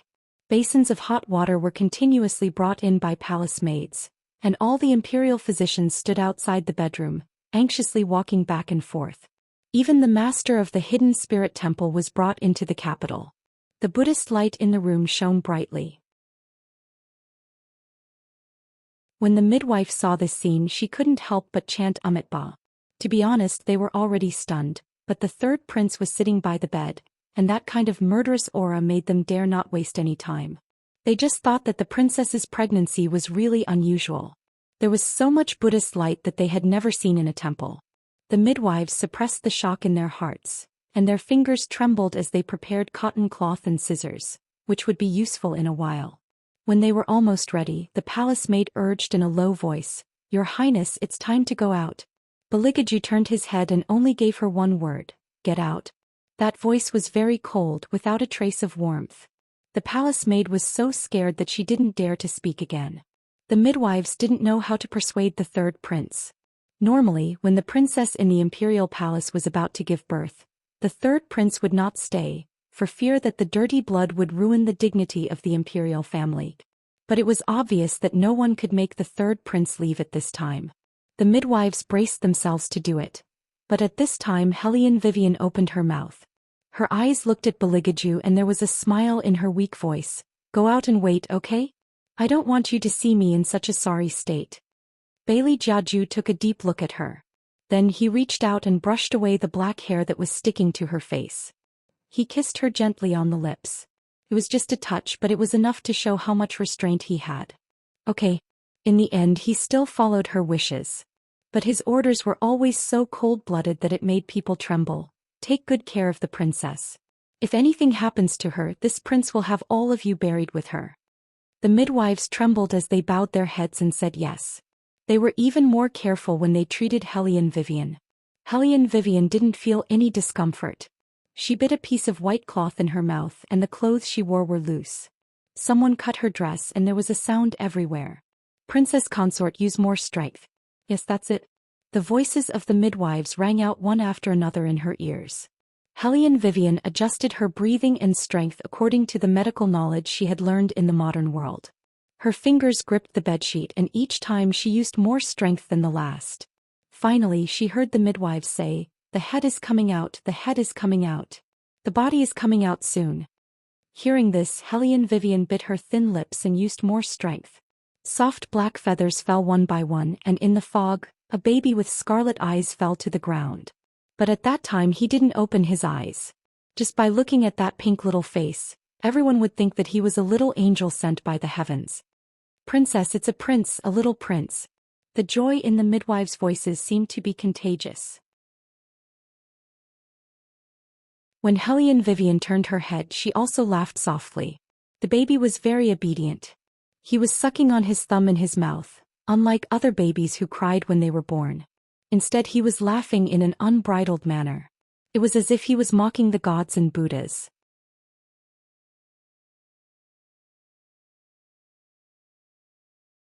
Chapter 860. Because of the birth of the prince, the palace was filled with jubilation. The midwife was laughing inside, and the palace maids who heard the report outside laughed even more. However, no one knew that Hellion Vivian's soul seemed to be guided by something and was being forcefully stripped away. Even she did not realize it. Hellion Vivian only felt her eyes tighten and she was in a daze. When she opened her eyes again, she saw a doctor in a white coat with a mask on his face. Hellion Wei Wei's mind was in a mess. She shook her head and her line of sight moved downwards. Someone was holding a scalpel and there was a pulsator that kept beating. Everything was very familiar. It was so familiar that Hellion Vivian subconsciously wanted to stand up. This was not the palace, nor was it the War Dragon dynasty. This was the 21st century. How could this be? Why was she here? Hellion Vivian's eyes were in a mess, but her arm was pressed down, and then there was a hurried voice. The patient is out of the coma. Her pulse and heartbeat are normal, but her emotions are fluctuating. Do we need to use a tranquilizer? No, it's not good for the child. Wait a minute, the patient seems to have quietened down. Hellion Vivian had indeed quietened down. When she heard that it was not good for the child, she retracted her left hand that was about to knock the doctor out. Although her body was very weak, her movements were very fast. Lying on the operating table, Hellion Vivian looked at the faintly discernible light in her eyes. She did not have time to think about why she had returned to the modern world. The thought of giving birth to the baby safely occupied her mind. She did not understand why a baby would follow her to the modern world. There was no way to explain it with common sense. Originally, in Buddhism, she had seen the death of the phoenix in the hellfire light of Buddha. However, what she did not know was that the death meant that she would return to the modern world. In other words, once the baby was born, her relationship with that world would be cut off. She was supposed to die. Just like what the little king of hell said, what Bodhi did was enough to break this destiny. Was that why she brought another baby back to the modern world? But what about Beligaju? Hellion Vivian didn't dare to think about it for a while. She was afraid that if she thought about it, the man would notice something. It was not that there was no way to immortality. As long as she returned to Buddhism and became the phoenix again, she would be able to continue living. However, if that was really the case, not only would she fulfill the Venerable One's destiny, she would also have to give up on the two babies. How could she bear to? She couldn't bear to part with anyone. But at this point her heart still ached. Her heart ached for whether that person would take good care of herself. She was worried that he would go crazy when he realized that she was gone. At this moment, Hellion Vivian was actually not thinking about how many people the other party would kill or how many things would be destroyed. Instead, it was how to make that man feel a little better. She had promised many people many things and she always kept her word. It was only to him that she had once said that no matter what happened, she would always be by his side and accompany him. But she still broke her promise. Hellion Vivian reached out to cover her red eyes. She was strong and didn't cry to the point of breaking down. Because the only thing she could do now was to let the babies be born safely. With Hellion Vivian's cooperation, the rest of the work went smoothly. Wah! A clear cry resounded throughout the entire hospital. The child was born with auspicious light. Even in modern times, such auspicious light could no longer be seen by the naked eye. However, as soon as he was born, the yin qi in the hospital morgue was reduced by more than half. This was a situation that had never happened before.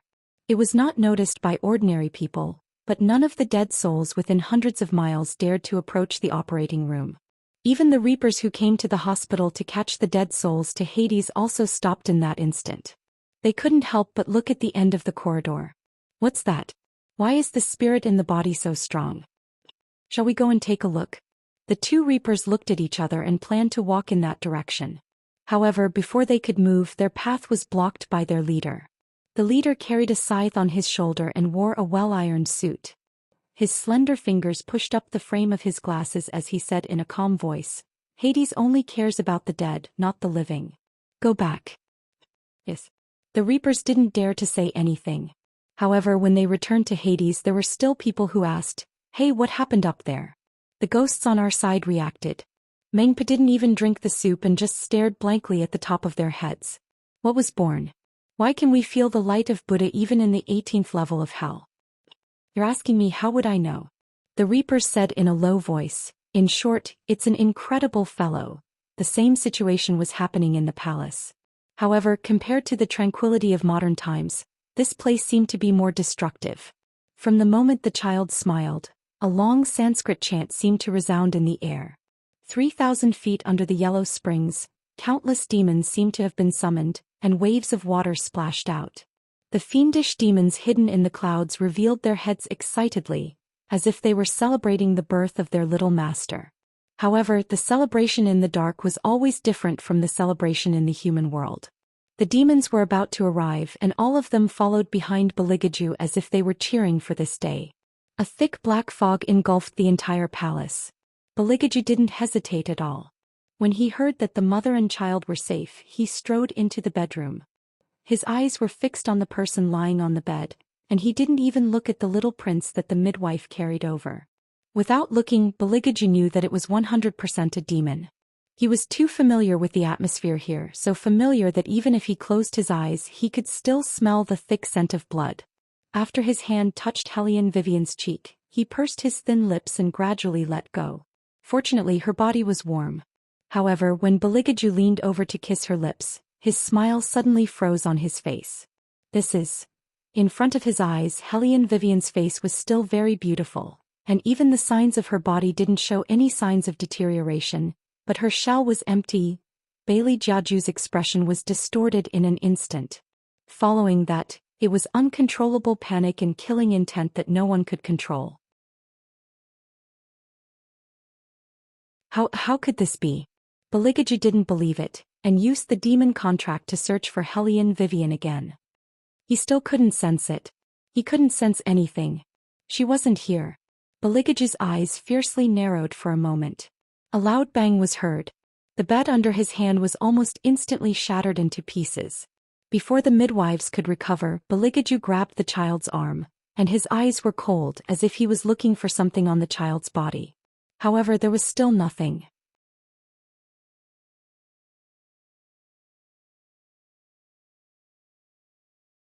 Chapter 861.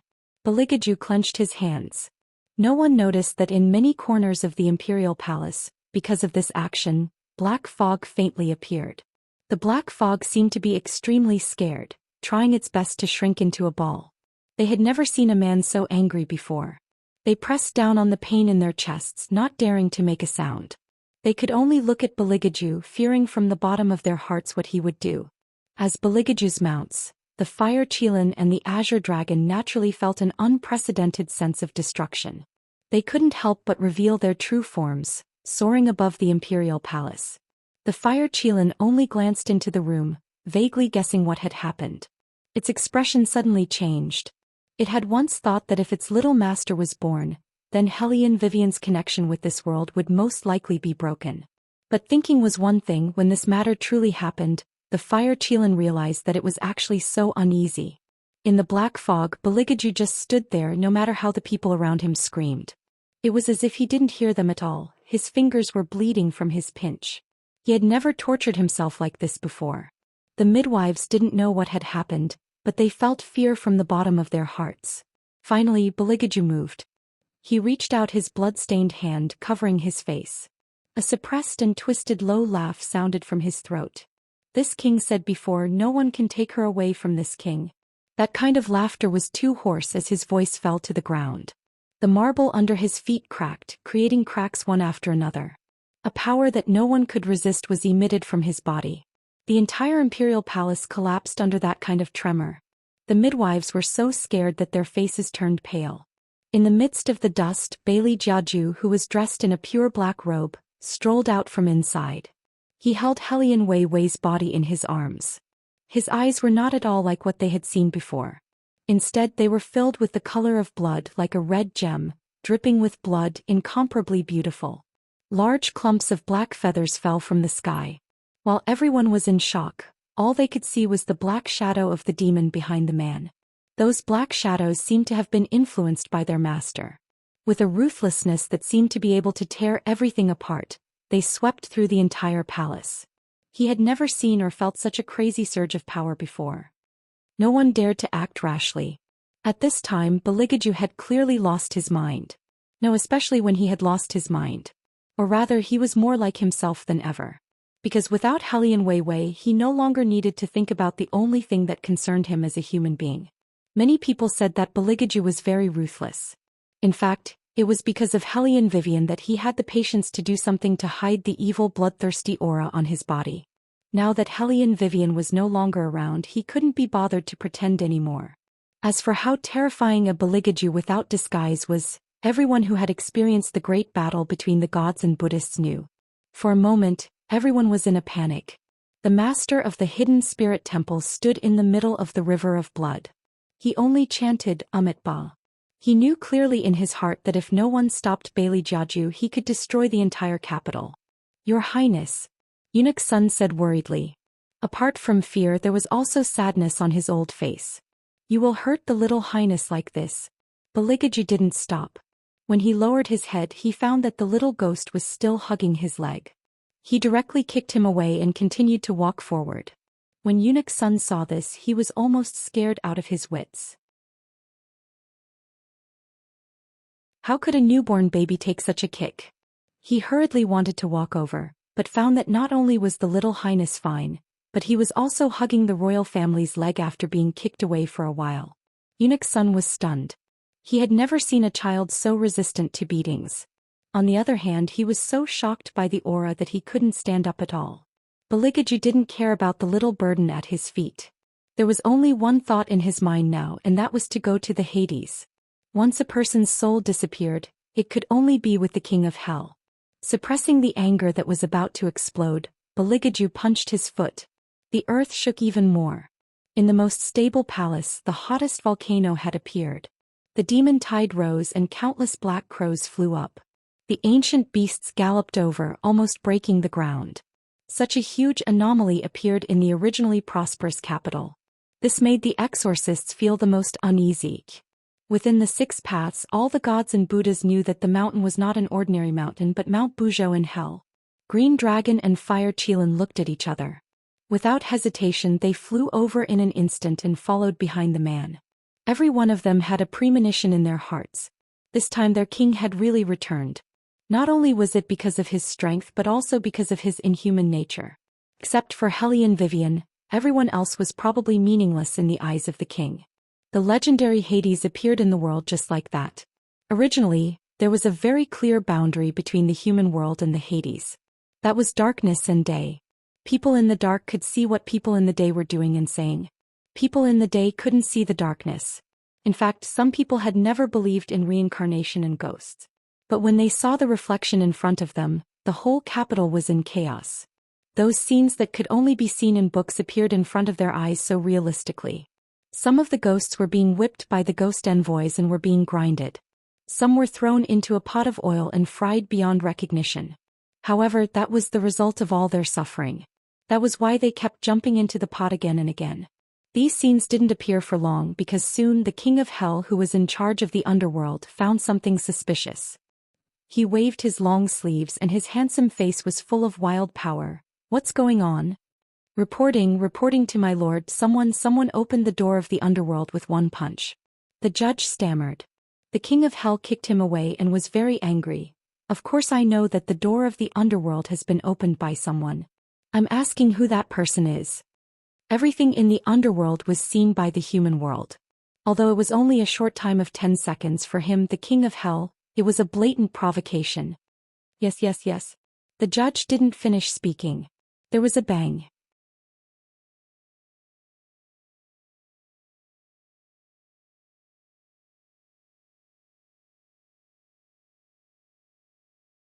Chapter 862. When the love rivals met, their eyes would turn red. Although this love rival was decided unilaterally by the King of Hell, as long as the King of Hell saw the face that was nobler than his own, he would want to beat the other party up. Emperor of the heavenly axiom? The king of hell laughed evilly. His bloodthirsty look was on par with his son's. Beligaju did not beat around the bush. His black robe fluttered and his figure was as quick as a shadow. He directly swept towards the king of hell and reached out to pinch the king of hell's neck. Where is she? The king of hell was very baffled and his anger grew. Don't think that just because my wife likes you, I won't dare to do anything to your face.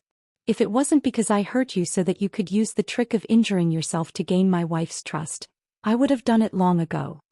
When Beligaju was still the emperor, many fairy-like women used his actions to ask for their other halves. The king of hell had hated this person for a long time. What cold as before, noble and luxurious. To put it bluntly, he was the same as him.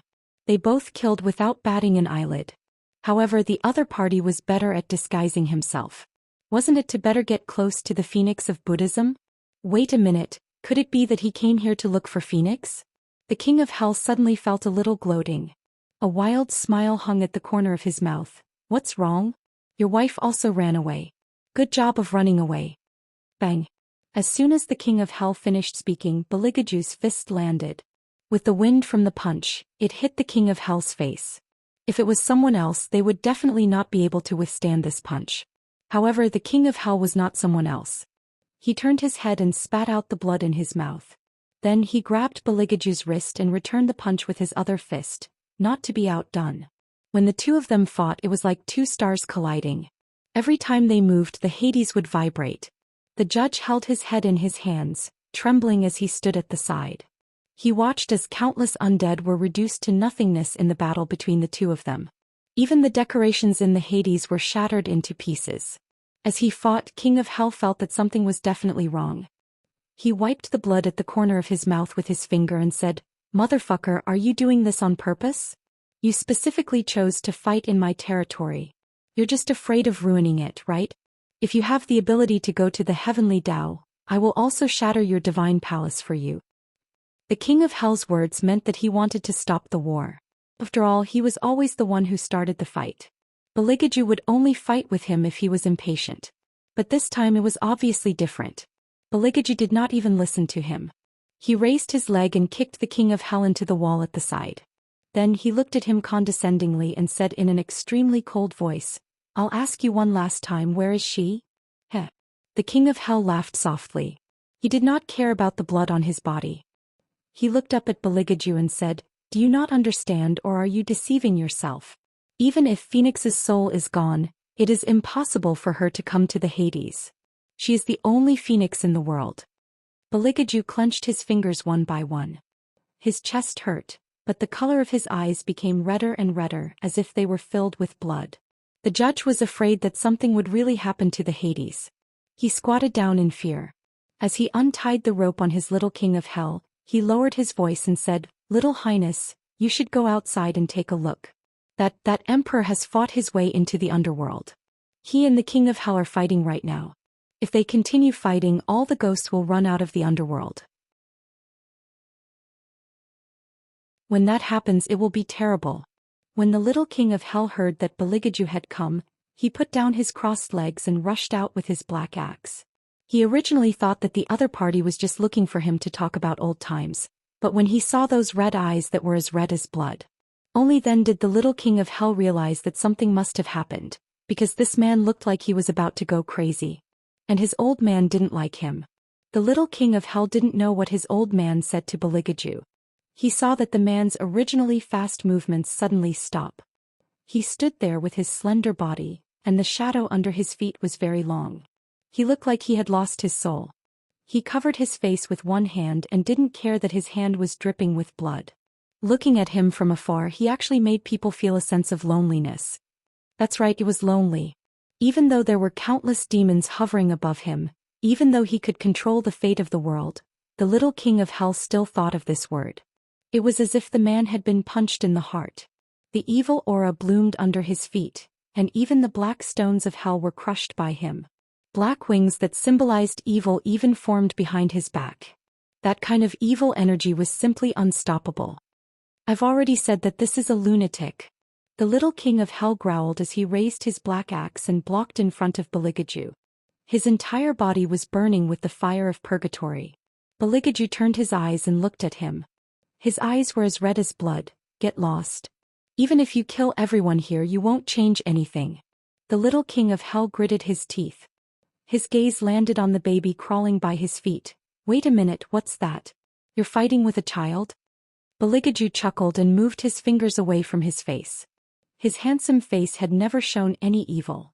He didn't answer the little king of hell's question.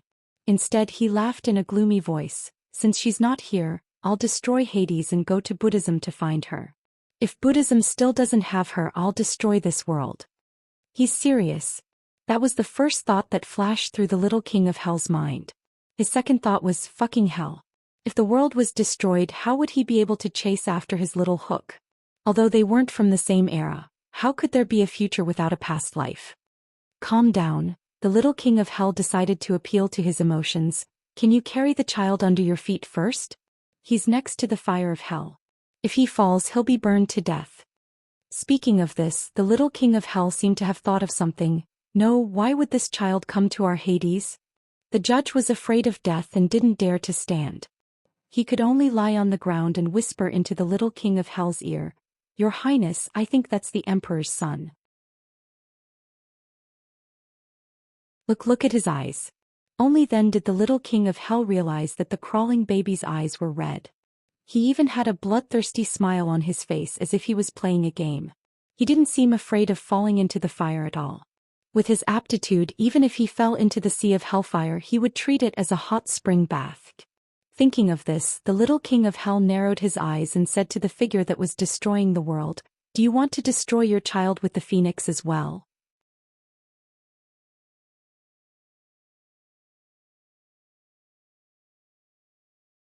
Chapter 863. Baligaju's figure paused for a moment. It was just that the pause was very short, so short that it was almost unnoticeable. He's a devil, and a devil won't die. Baligaju's smile was bloodthirsty, and the evilness almost seeped into his bones. Only then did the little king of hell truly realize that there was no way to stop this man. Without the phoenix, he had returned to being the great devil who was once known for his murderous ways. Tiandao and Buddhism would once again face a crisis that was not inferior to diabolism. What he was afraid of was that the Baligaju this time would be more destructive than the previous one. At that time he simply liked power, and there was always room for leeway in his careless heart. Anyway, it was fine as long as he could defeat people.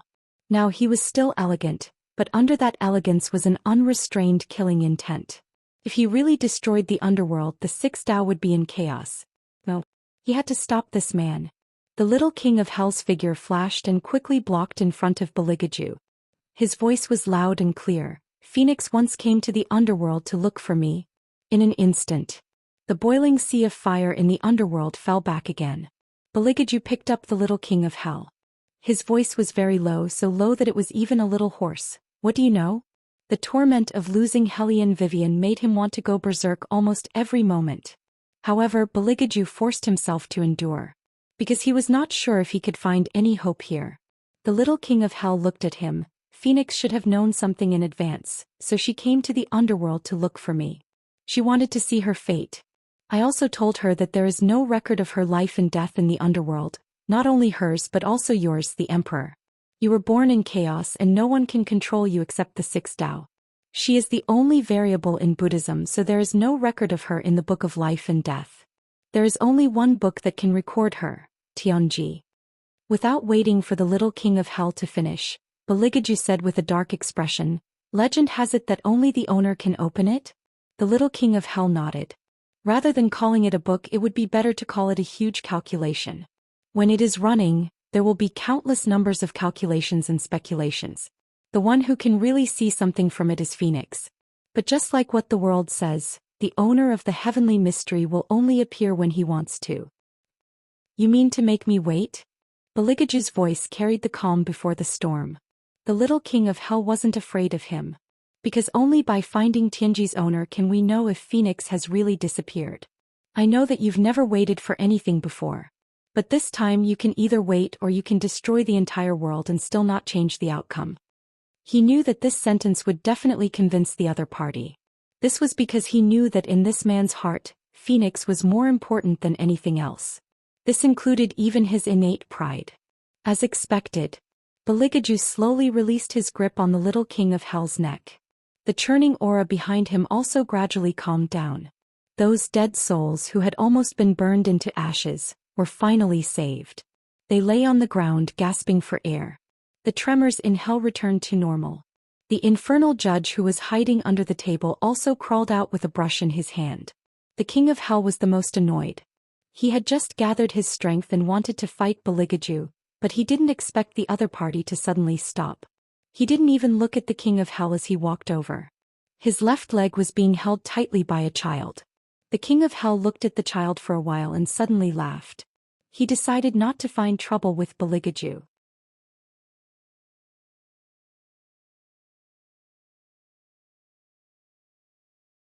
The only thing he could do was think of a way to find the person as soon as possible.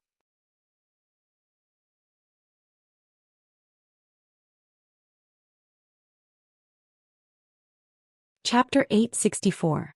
It was nighttime. 21st century Huaxiao imperial capital. The endless stream of cars ran through the city without stopping. Standing in front of the French window on the 31st floor, one could almost see the entire city at night. A group of men were sitting there playing poker. All of them had good looks and wore black t-shirts. Even though they were sitting there with no interest in life, one could tell that this group of people was different from ordinary people. The room was connected from top to bottom like a duplex. The whole room was bright and the decoration was sturdy. The smell of freshly boiled coffee filled the room, giving it a special feeling. If boss doesn't come back soon, this life will be boring.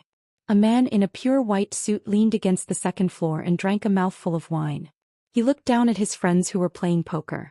Isn't it boring to play poker all day?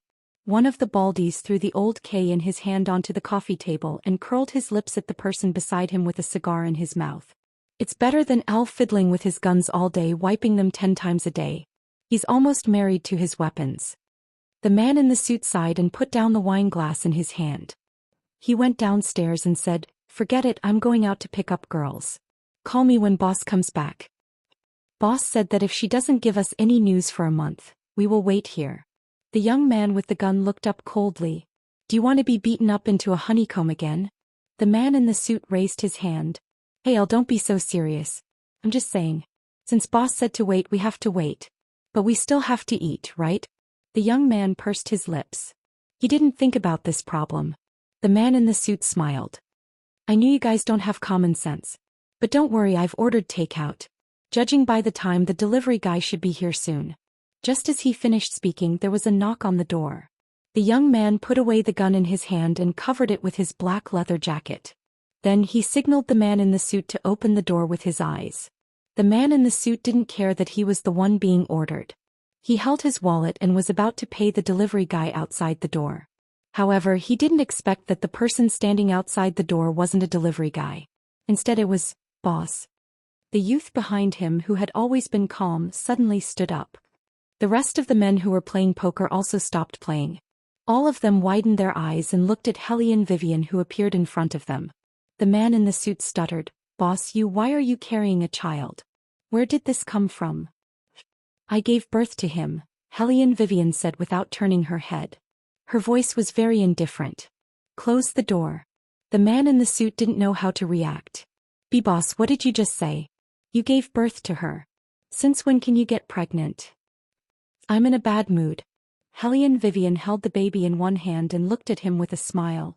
"If you want to be beaten, continue to make noise." The man in the suit immediately shut his mouth. However, he was still curious. Why did boss go out and have a child? Calculating the time, it didn't seem possible. The young man also felt that it was inconceivable. He looked at Hellion Vivian seriously and asked, "Boss, is this child really yours? She didn't pick him up on the street?" "Yes." Hellion Vivian walked to the sofa and sat down. She gently patted the baby in her arms. Her body hadn't fully recovered. From the moment she opened her eyes, she tried her best to give birth to the child. If it weren't for the baby, she would have suspected that she had a very long dream after she fell into a coma. The dream was so beautiful that she didn't want to wake up. However, not only the baby, but also the power that suddenly awakened in her body told her that everything in the past was all real. Her soul traveled back in time to 1,000 years ago, and she found the memories that she should have had. Previously, she didn't understand why she saw her own death in the purgatory light of Buddha of Buddhism. Now she understood. According to the original destiny, she couldn't escape the heavenly punishment. Once the baby was born, she would be turned into ashes. However, because of what Bodhi did, she got back her phoenix dharma form. Therefore, she was still the phoenix, but she had to return to her own place. However, she wanted to go back. Back to the man who always knocked her head and called her an idiot. The man in the suit saw that Helian Weiwei's expression was not right. He had never seen their boss show such an expression. It was as if she had lost something and couldn't get it back no matter how hard she tried. After all, the man in the suit was very experienced in the relationship between men and women. At first glance, he knew that their boss's current expression was definitely related to the child's father. However, he really couldn't imagine who could overpower their boss. One should know that when their boss picked up a gun, it was as if she was the queen herself. There were not many people who dared to make a move on her. Unless, young Master Tang? No, that's impossible. Young Master Tang never let any woman get close to him except for his little childhood sweetheart. Even their boss was the same. In other words, their boss's child was very likely to have an unknown father. Contrary to what the man in the suit had thought, the rest of the people were just like what he had said. They were all rough men and did not have such delicate observation skills.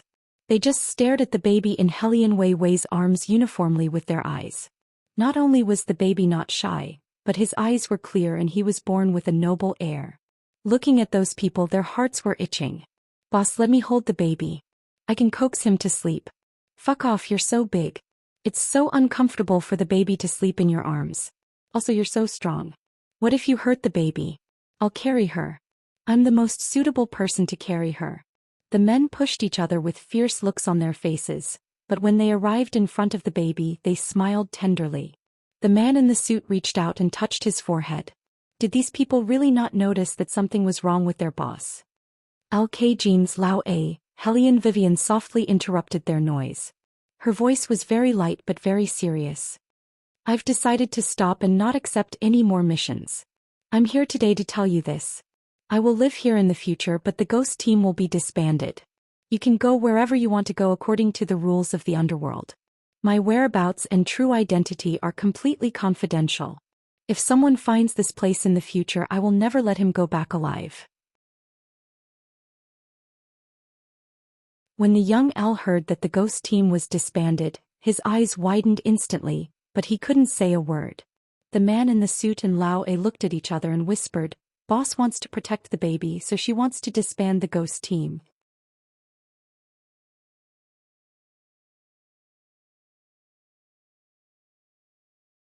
Chapter 865. Helian Vivian looked up and said with a tired voice, It's not entirely because of the baby. I haven't been in a good condition recently. It's not suitable for me to accept missions. Young L looked at her and sat back in his seat. His voice was very soft. I'm not leaving. I'll stay. I'll stay too. If you don't want to accept missions, then so be it. Old A was big and his laughter was somewhat deafening. We can take advantage of this time to raise the baby. Boss, what's your next plan?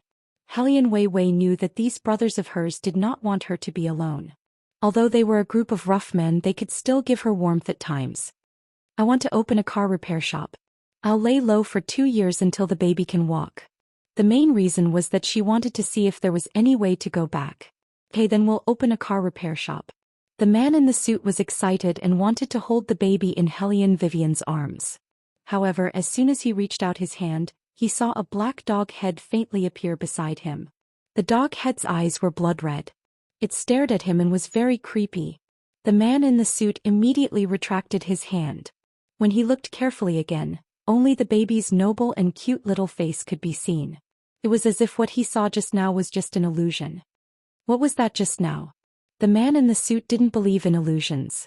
In their line of work, they were more sensitive than ordinary people. Helian Vivian didn't want to hide from her good brothers. She simply said to the person behind her, Little Black, come out. In the next second, a black wind seemed to blow in the room. In the fog, a black magical dog slowly walked out of the air and stood behind Helian Vivian. Its eyes were scarlet. The man in the suit narrowed his eyes. At first glance he knew that this wasn't an ordinary black dog. The others also looked at each other and didn't say anything. They just waited for Hellion Vivian to speak. Whether you believe it or not, after being in a coma for a month, when I woke up, not only did I have a baby but my eyes also had a problem. Hellion Vivian glanced at the brothers standing in front of her. Now I can see ghost. Hearing that, everyone swallowed a mouthful of saliva. They were all in disbelief. One had to know that in their line of work they were all materialists. Ghosts and gods did not exist in their eyes. However, after the shock there was a strong sense of interest. Especially the man in the suit. Since that's the case, why don't we take advantage of the free time to take on some private jobs? After saying that, he winked at Hellion Vivian. We can also earn some money for milk powder. Hellion Wei Wei smiled and agreed with what he said. S was in charge of the finances of the spirit organization. S was equivalent to the financial manager and business manager of the Phantom. In less than a day he found a piece of land in the capital of Huaxia. The location of the land was very mysterious. There were antique shops on both sides of the road. At the end of the road was a kindergarten. And there was only one car repair shop. From that day onwards the famous ghosts of both the black and white sides were disbanded. No one knew where they had gone. Some said that they had entered the National Defense Department, some said that they had gone to the Sahara, and some said that they had gone to Dubai to fish for gold. But in fact only the young master of the Tang sect knew. This group of thugs didn't go anywhere. They concealed their identities on an inconspicuous street and lived the most ordinary life. Young master, don't we have to do anything? In front of the large floor-to-ceiling window, a young man wearing a black mask asked the man sitting in the office chair in a low voice. The man smiled, shook the goblet in his hand twice, and gently took a sip of the red liquid inside. He said in an evil tone, "No, let them be happy. When necessary, ghosts will wake up again." "Yes, young master."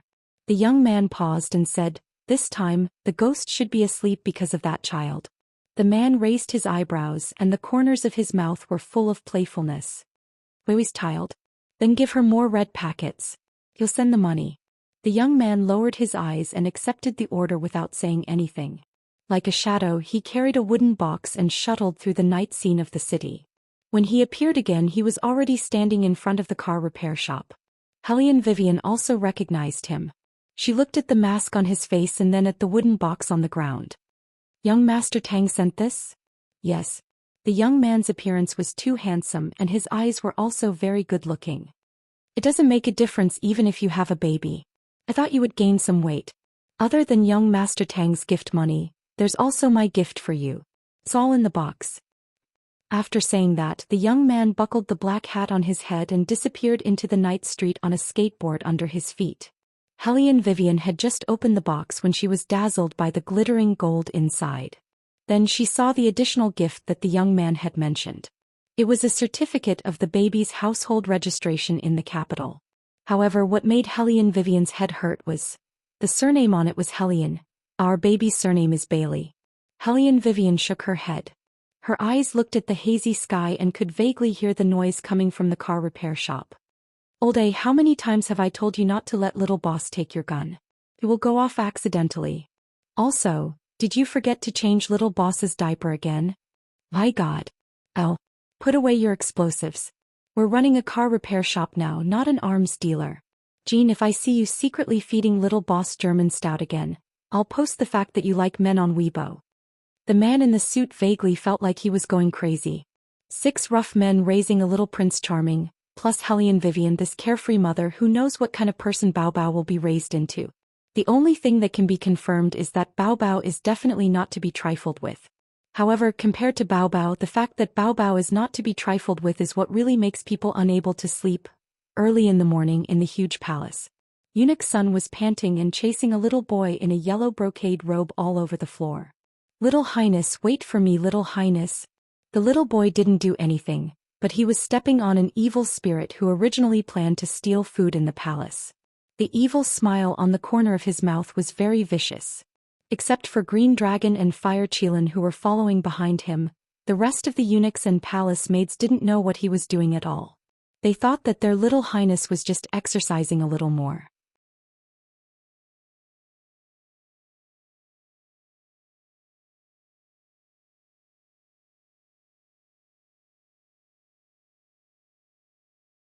Chapter 866. This was what Bailey Jiaju saw when he came out of the palace. The hostility on his body was getting more and more obvious. In contrast to the hostility, his expression was getting more and more indifferent, no matter who he was facing. Seeing him coming over, the big baby first looked up, then reached out his hand and held Baligaju's long legs in his arms. There was a big evil smile at the corner of his mouth. Eunuch's son knew that the little highness was going to pee when he saw his posture. He could not bear to look and covered his face. Baligaju naturally noticed the wetness on his feet. He reached out and lifted the child up, stripped the child's clothes, and let him hang upside down on his legs for others to admire. The big baby was still smiling, but at this moment his handsome little face was completely black. The pair of eyes that looked at Baligaju was definitely not friendly. Baligaju sneered and let the baby's eyes meet his. "Son, you better be good, don't provoke me." The big baby narrowed his eyes, his expression was very cold. It was obvious that he did not respect Baligaju. Baligaju's eyes were faintly hiding a murderous aura. He glanced at Green Dragon and Fire Qilin. "Is there still no news of the one with the surname Pei?" "Not in Buddhism, not in Tiandao. Qilin and I made a preliminary judgment that he is in the human world." Green Dragon lowered his eyes, his long hair brushing the ground. Baligaju suppressed the rage in his heart. His voice was cold. "Find him or do something to make him come out. The one with the surname Pei shouldn't want to see too many people die in the human world." When Green Dragon and Fire Qilin heard Baligaju's words, they knew what he wanted to do. His Highness' idea of destroying the world had never changed. As time passed, this idea would become more and more ingrained. They had to speed up, otherwise all the demons in the entire divine mainland would appear under his command and occupy the human world. Of course, this result was not bad for them. After all, they had been like this hundreds of years ago. However, both Green Dragon and Fire Qilin knew that the only way to make their master feel better was not to destroy anything, but to find the princess again. The Fire Qilin had been by Baligaju's side for the longest time, and this kind of situation had happened before. Back then its master was still a child. But it was that child who tore apart dozens of demons with his bare hands after the princess consort disappeared. The people in the palace also died because of the pressure released by His Highness. At that time His Highness' primordial spirit had yet to return to its original position. Even he himself could not withstand the power he released at that moment. Right now His Highness was both a celestial being and a demon being. If he wanted to, he could even cause the six paths to go into chaos. Therefore history could not be allowed to repeat itself. What the Fire Qilin didn't expect was that its master would explode so quickly. About 3 months later, his subordinates replied that they had seen traces of Pei in Dunhuang. They had indeed arrived at the boundless desert, but they couldn't find anyone. There was only an ancient city standing tall in the middle of the desert. The city was like an ancient Greek temple. It wasn't complete, but it was incomplete. There was no one inside, and the temperature was so high that it made people feel thirsty. Occasionally 1 or 2 reptiles could be seen on the sand. The surroundings were like a golden desert. It was a barren land that stretched as far as the eye could see. When the wind blew, one could see the white bones inside. This place was not simple. This was the Fire Qilin's first reaction, but it didn't know where it was. Only Baligaju stood in the middle of the barren half of the desert city.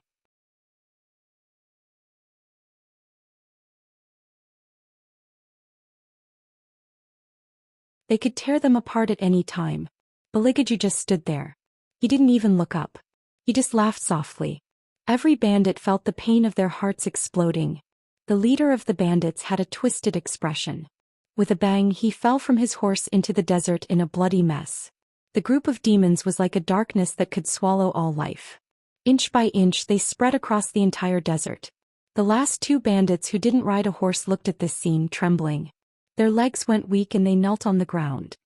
Originally they couldn't keep their lives. However, at this moment, a gentle and elegant laugh sounded in the air.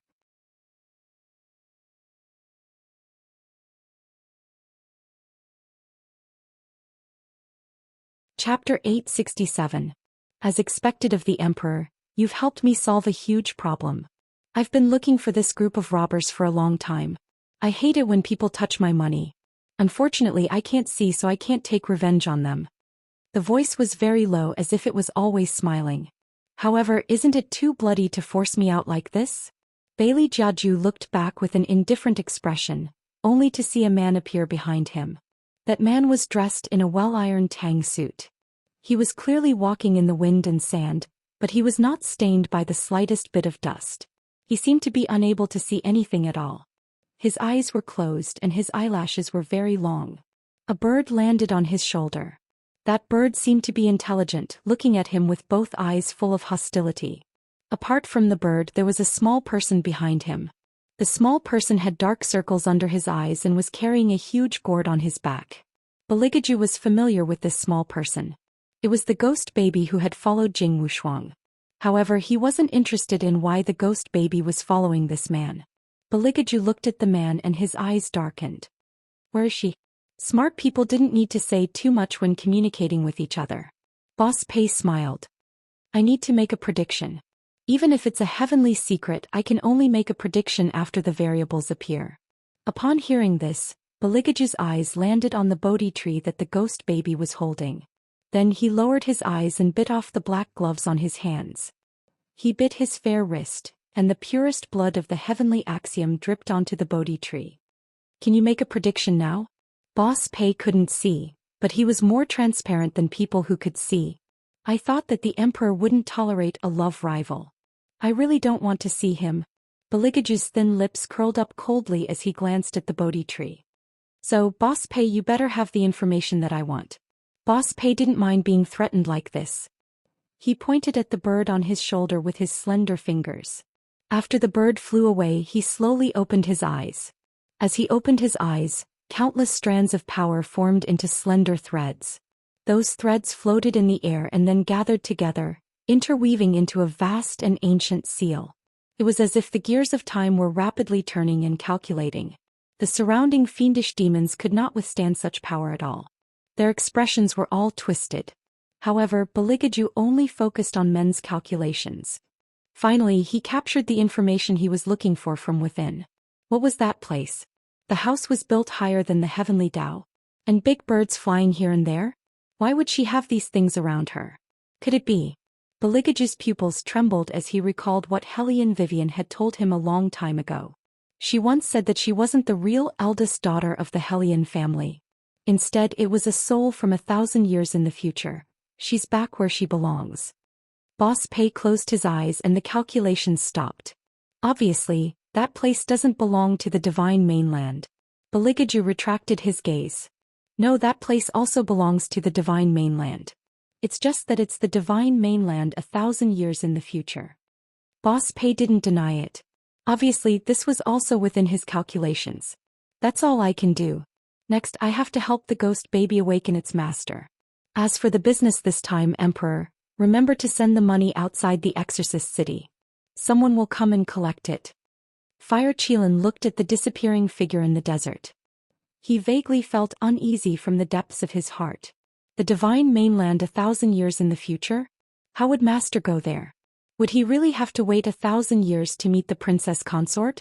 Master might not have the patience to wait until then. After so many years, no one could control what would happen to the Princess Consort. 1,000 years, such a period of time even for them was frighteningly dull. It was too long, so long that they couldn't accept it. It wasn't that they couldn't wait 1,000 years. They could go to the underworld and reincarnate. Perhaps it would be 1,000 years when they were reborn as a human. However, that method didn't suit Master at all. Moreover, no one knew the exact location of the Princess Consort. They couldn't be sure which year it would be. The most despairing thing was that only the King of Hell could travel through time in the underworld. This was a special characteristic that even the Grim Reaper couldn't do. Thinking of this, Fire Qilin subconsciously looked at Baligaju's expression. His face was covered by his long hair. Only a pair of scarlet eyes could be vaguely seen. They were like the sea of blood that had been emptied in the underworld, with layers and layers of blood flowing out. 1,000 years? Baligaju put down the hand that was supporting his face and laughed softly. His hoarse voice was filled with a unique evil and overbearing aura. Do they really think that they can stop me just like that? Master. Fire Qilin looked at him worriedly. Bailey Jiaju's pair of eyes had already started to show a gold tint of paranoia. Countless sand and dust soared within the gale. Those resentful spirits from the ghost town that were buried under the ground were all sucked into this unknown force. The underworld shook violently. It was more turbulent than ever before. Large rocks fell from the first hell to the 18th hell. Even the ghost envoys couldn't bear it and fell into the sea of blood. The little king of hell was still looking at himself in the mirror. As he looked at himself, a bump appeared on his head. He was instantly enraged. He slapped the ground and stood up. What the hell is going on? Can't you let me sculpt with peace of mind? What's wrong with the human world? His father always threw the matters of the underworld to him and didn't do his job properly. Little Highness. The judge crawled out strenuously and raised his head. Someone set up a blood formation in the human world. Blood formation? The little king of hell's handsome little face froze. He didn't bother to comb his hair and immediately stood up. It must be the great demon who set it up. He must have found the phoenix. Isn't the blood formation a formation that can tear apart time and space? I want to go there too. Little Highness, it's dangerous, it's dangerous. The judge desperately hugged the little king of hell's waist. The little king of hell kicked him away domineeringly. Dangerous my ass. I'm not the one who set up the formation. If it succeeds, I might be able to follow it to the modern world. Don't think that my father can extinguish my love for Little Hook just because he put me in the ancient world. The judge couldn't stop their little highness at all. If it wasn't for the Grim Reaper who appeared at the door in time, the little king of hell would definitely run away. If you go, you'll only be used as a sacrifice. The Grim Reaper stood at the door with a black notebook in his hand. He reached out and pushed up the glasses on his face. Don't forget about your physique, little seven. The little king of hell cursed in a low voice. His face was unusually fierce. From what you're saying, isn't the human world going to be destroyed?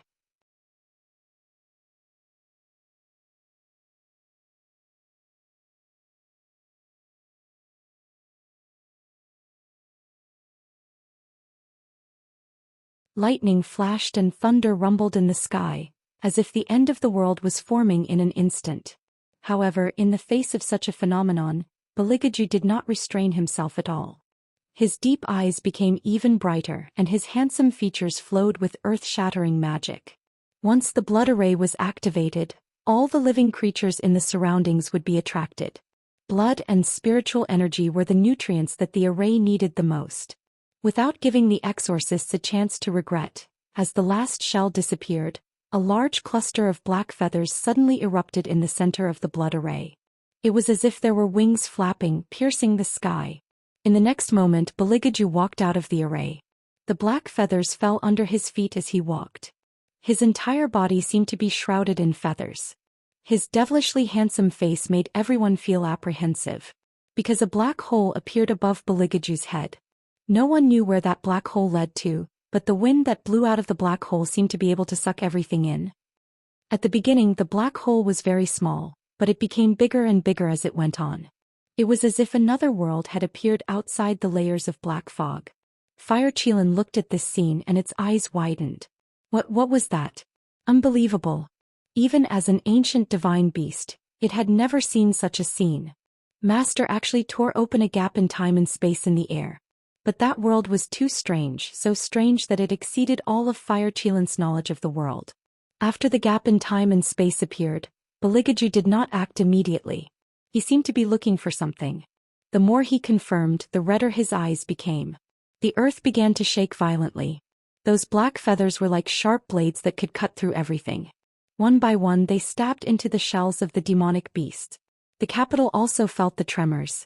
Almost all the demonic beasts in the entire divine land went berserk at the same time. In the billowing dust, Beligaju's gaze finally found a point in the illusionary clouds. Fire Chilin knew that even if he could tear open a gap in time and space, if he did not find the right place, his master would still not be able to touch the princess. Therefore every time was like a gamble. Beligaju's side profile did not change at all. His eyes were tightly narrowed. The black fog that was originally shrouding the sky suddenly rushed down and enveloped his entire body. In addition to him, countless demons and devils were also caught up in it. Low growls were heard. Because of the unknown that they were about to face, their voices were full of trembling. Debeo was the smartest. From the beginning he hugged Beligaju's left leg. There was no trace of fear on his angel-like handsome little face. Instead it was hard to hide his excitement. After all, he was a demon.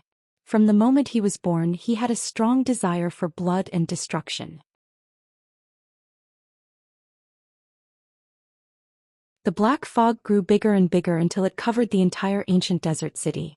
Bailey Jiaju and his entourage had completely disappeared from the divine mainland.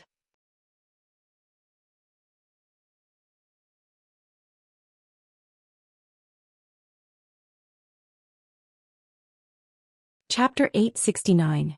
The death aura turned into a gale that raged in Sand City until the black hole in the sky disappeared completely. Boss Pei, who was standing in the distance, suddenly remembered a scene in Buddhism many years ago. At that time the young man's spine was very straight even under the protection of the Vajra shield. The Buddha asked him if he wanted to convert. He just laughed mockingly, elegant and untamed. It was as if no one could subdue him. No matter how many difficulties there were in the future, he could flatten them all. No matter what kind of ferocious smile fate would show him, he would not lower his head either. And now he was even more domineering and wanted to trample everything under his feet. What gave him such a strong and complete belief? Was it Phoenix? Boss Pei lowered his head and curved his thin lips. His eyes were still blind, but there was a playful smile at the corner of his mouth. I wonder if the Demon Emperor will be able to adapt to the modern divine land. 3 years later. Imperial city of Huaxia. The roads here had been repaired from 5 rings to 6 rings. Everywhere he went there were cars. The property prices were rising very quickly. It was as if the price had doubled. Many people said that sometimes it was better to buy a commercial house than to work for half a year. They could sell it when the time came and make a net profit. Even in such an environment, the repair shop in the old town continued to operate as usual. Due to the special location of this car repair shop, the price had been raised to a sky-high level. But no matter how high the price was, the owner of the car repair shop would smile and say, "Not for sale." The car repair shop was very strange. When they were happy, the employees would repair more cars. When they were unhappy, they would just lie in the sports car and bask in the sun. Of course, the most common thing this group of rough men did was to act cute in front of a little boy. "Little boss, I got a new bottle of wine. Want a drink?" "How many times have I told you? You can't let a child drink." The most handsome man stretched out his leg and kicked a 1.9-meter tall man to the side. That kind of lethality really didn't match his well-known face. "Little boss, from today onwards you'll officially start school. You must be able to withstand all kinds of temptations in the future. Otherwise, how can we feel at ease throwing you into that big dye vat of a school?" Under the sun, the little boy's face could not be seen clearly, but his voice could be heard. There was a coldness in his tender voice that was not found in other children his age. "It's just a kindergarten." "The kindergarten is even more dangerous." The suited man looked at the boy seriously and said, "Little boss, you don't understand. With your looks, even Auntie won't let you off. She will definitely want to stuff you into her pocket and take you away. Not to mention those little kids who are close to their beautiful peers." "Yes, yes, yes, yes." The car owners standing at the side nodded in agreement. Since there were men in suits in the garage, the people who came to repair the cars were mostly girls. Every one of them wore denim shorts, had long legs and an all-shaped face. Even for people like them who would subconsciously frown when they saw children, when they saw the little boy, they couldn't help but want to reach out and pinch his little face. Heavens, what kind of parents could give birth to such a handsome boy? Especially the temperament he had. It was also strange. Logically speaking, he was raised by rough men who repaired cars. But this child had a cute and noble air about him, like a little prince left behind by a noble family. Now the little boy was carrying a school bag and wearing a pure white shirt with a black bow tie tied on it. He had soft short hair, deep eyebrows and extremely bright eyes, like diamonds in the night sky, so clear that people couldn't help but look again and again. Old A also felt that it was too dangerous to let such a little boss go to school, so he suggested with a cigarette in his mouth, "If you want me to say, why not just stay in the garage and not go to kindergarten? Isn't it just learning math problems? Little boss can even..." Ooh. Before old A could finish his words, the suited man covered his mouth. "Are you stupid? Do you want everyone to know that our little boss is a child prodigy? Be careful, the boss will come out and kill you later." Speaking of which, why hasn't the boss come out yet? He must be sleeping in again. The little boy held his forehead with his small hand as if he had a headache. When he spoke, his small canine teeth were exposed. I'll go up and wake Mom up. Uncle Olde, go prepare the milk. Mom wants to drink it when she wakes up. That was why species were so mysterious. It was really not easy for a group of rough men to raise a considerate little gentleman. Because the little boy was still very young, his walk was not very stable. He carried his small backpack and swayed as he walked up the stairs with his short little legs. Then he climbed onto the 2-meter-wide white bed with a chuckle. The person under the blanket didn't open her eyes. She held the little boy in her arms and then used her straight and small nose to sniff the little boy. The smell of milk on my son's body. Not bad, not bad, it smells very good. Obviously, the little boy was used to his mother's way of greeting. He sighed helplessly. Beauty Weiwei, although I want you to stay in bed, it's already 8 o'clock. There's still half an hour before your son reports to kindergarten. Shouldn't you consider washing your face and brushing your teeth now? Your sounds very good. Helian Weiwei finally opened her eyes and placed her son beside her. Little Qinchin, as someone who has been to school before, let me tell you something. As someone who is about to become a student, you must do 3 things in order to make your life perfect. 1 is to fall in love and the other 2 are to play truant and be late. Since the weather is so good today, why don't you do the late thing while you're at it? When the car owners outside the window heard this, they took a step forward and almost tripped over their own high heels. Damn, who educates a child like this? It was not easy for the little prince of the car industry to not be led astray. Unfortunately, Helian Vivian herself didn't think there was anything wrong with her education. She firmly instilled the idea of being a domineering CEO into her son. The little boy reached out a finger and softly poked Helian Vivian's cheek. His eyes lit up as he asked, "Then did you and Dad meet when you were in school?" Helian Weiwei paused for a moment. The corners of her mouth curled up into a smile as she recalled the process of her meeting with Bailey Jiaju. She yawned and with a lazy voice she let out a sound. The little boy asked again, "Then who wooed who first?" This time Helian Vivian answered straightforwardly, "Of course I wooed him. As a domineering Sioux, how can I let my other half confess first?" After hearing this reason, the little boy was deeply silent. Had no one ever told Mom that she had a problem with her self-image?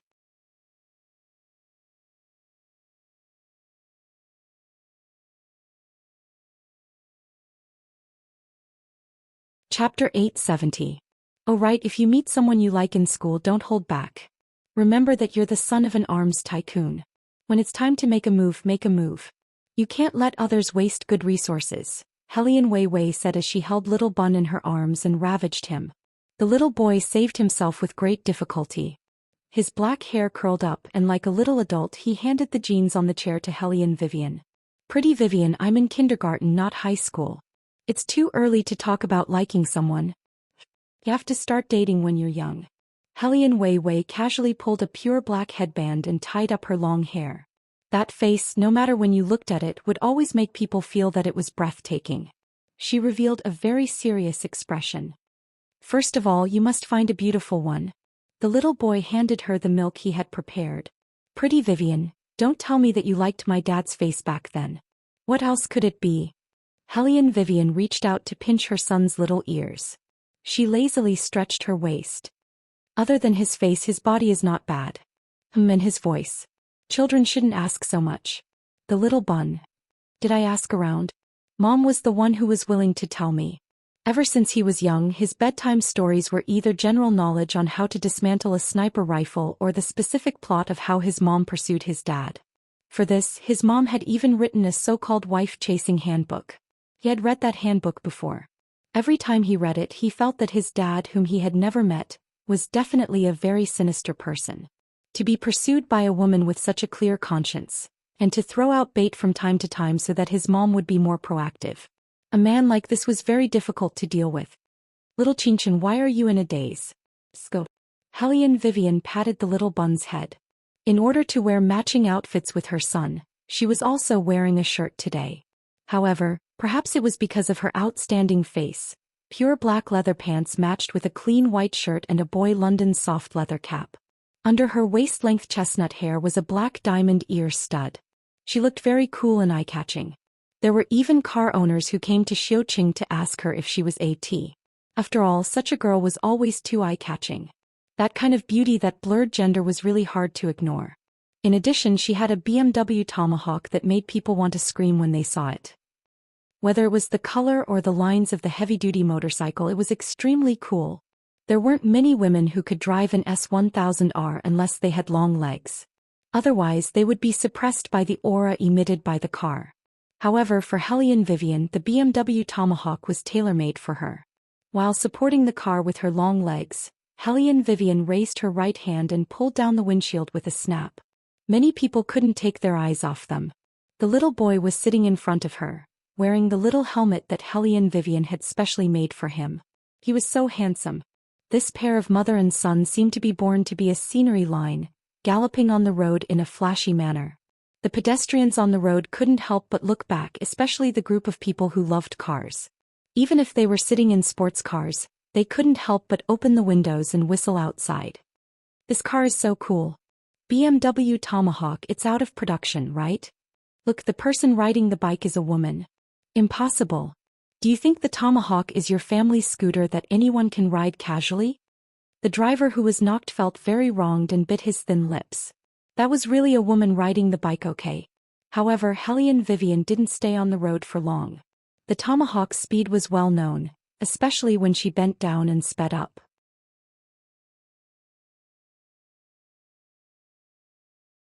People could only see the beautiful fiery curves flashing in front of their eyes valiantly.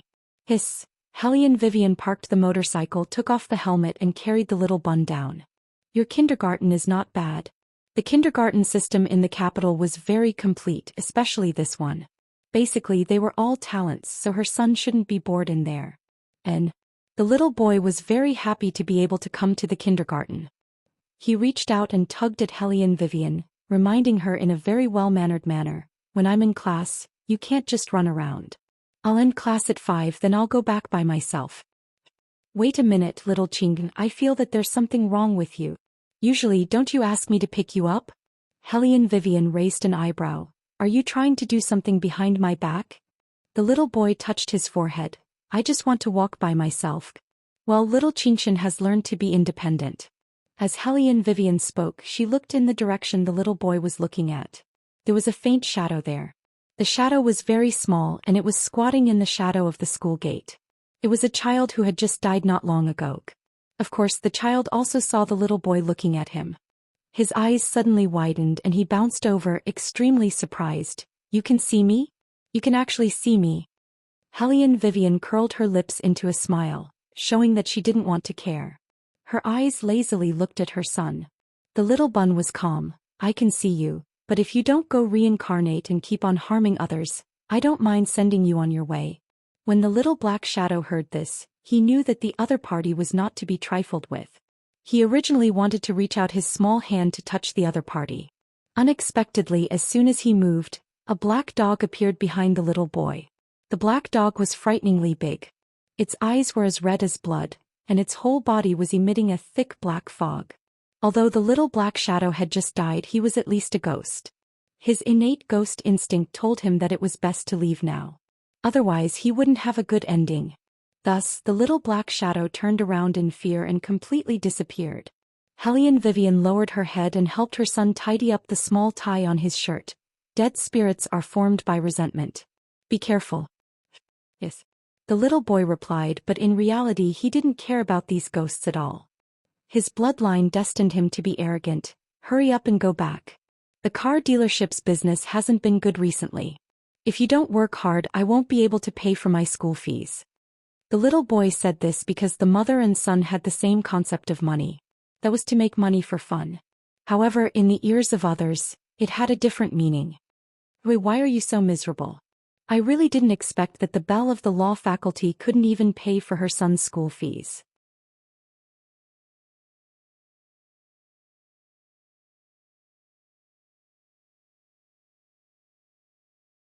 Chapter 871. Hearing this, Hellion Vivian playfully raised her eyebrows and looked in the direction of the voice.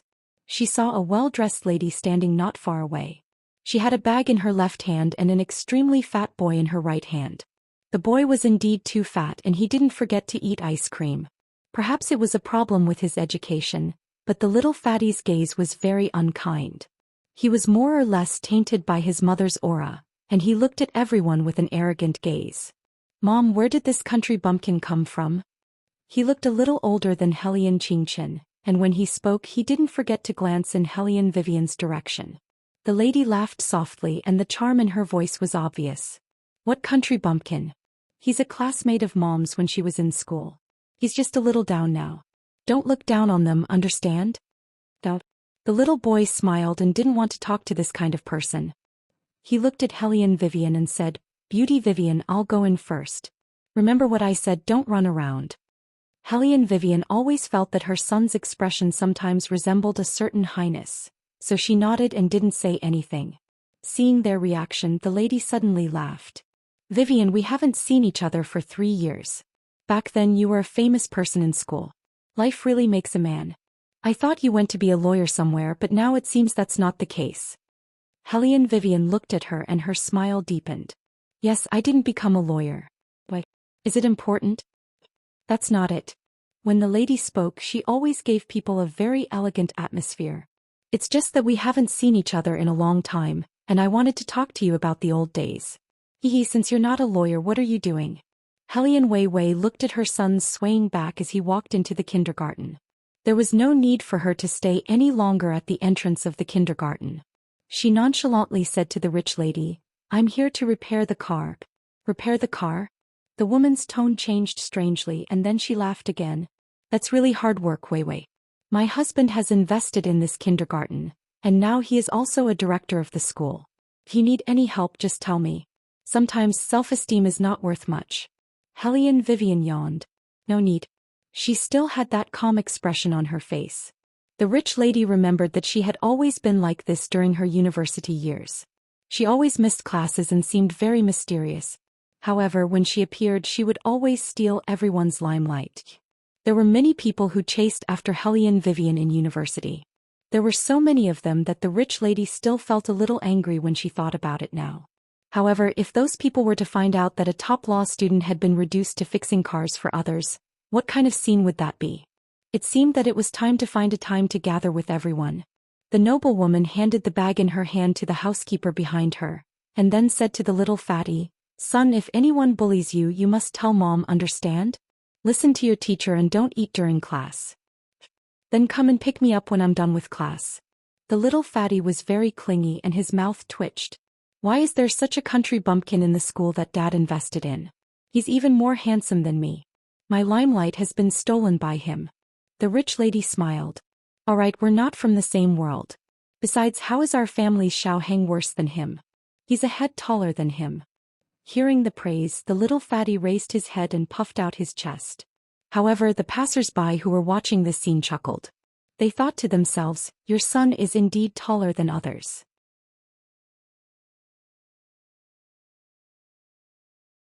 Why don't you say that your son is 3 times fatter than the other person? As for the appearance, anyone with eyes could see that the difference was too big. There was no comparison at all. If a child was raised astray, they would be more vicious than adults. For example, when little Fatty Ching saw Hellion Chingchen's face, he was so angry that he purposely said that he was a mechanic in front of the whole class. Hellion Chingchen didn't even acknowledge him. His big black eyes were rolling around. From afar, there wasn't anything special about them. However, upon closer inspection, they were different from ordinary people. From his pupils, there were lines of golden lines just like the eyes of a cat. They were unbelievably bright. The strands of hair in front of his forehead were neatly trimmed. They just happened to follow his movements of lowering his eyes, blocking them and covering his eyes. "Xiaohei, come back." No one heard her order. Other than the devil dog that wanted to tear the little fatty into pieces with its claws, the rest of the people could not see anything. The little one reached out and touched the devil dog's leg. Her small body could only reach the dog's thigh. "I can't let someone die when I just came to school. Besides, school is quite boring. It's not bad to have a toy like this." As she said that, Hellion Chingchen smiled faintly with a unique arc. The little radishes were very cute. After the first class, all of them rested on the small desks. Hellion Chinchin was also sleeping. Her tender little face was extremely cute. Soon a little girl came to give him candy. She also wanted to wait with him for the adults to come and pick him up after school. Little Fatty Ching was very unhappy. After class he gathered a few of his friends and surrounded Hellion Chinchin. "Country bumpkin, I'm warning you. You better listen to me and call me boss. Otherwise I'll make sure you don't get away scot-free." Little Fatty Ching was the oldest among them. When he spoke he mimicked the tone of an adult. Hellion Chinchin stared at the lollipop that was dropped by her feet. Beauty Wei Wei only allowed him to eat candy once a week so that he would not have worms in his teeth.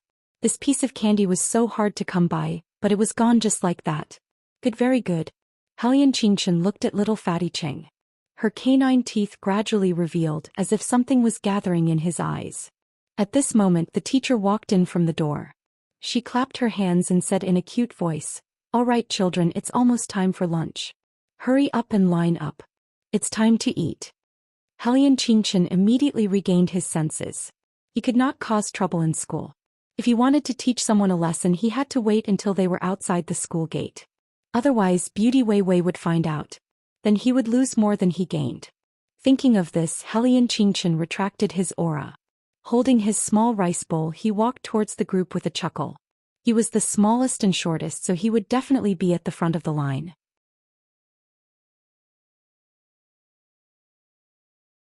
Little Fatty Ching looked at him and thought that he had completely frightened him. He was very pleased with himself. During lunch he ate 3 big bowls of rice in a row. Just as Hellion Chinchin was eating in a daze, a pure black Lamborghini sports car arrogantly stopped at the entrance of the kindergarten.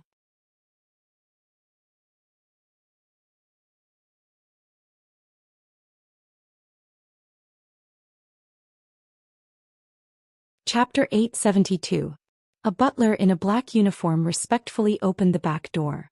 A small and cool figure slowly walked out of the sports car. This made the teachers who had stopped and were walking over suck in a deep breath.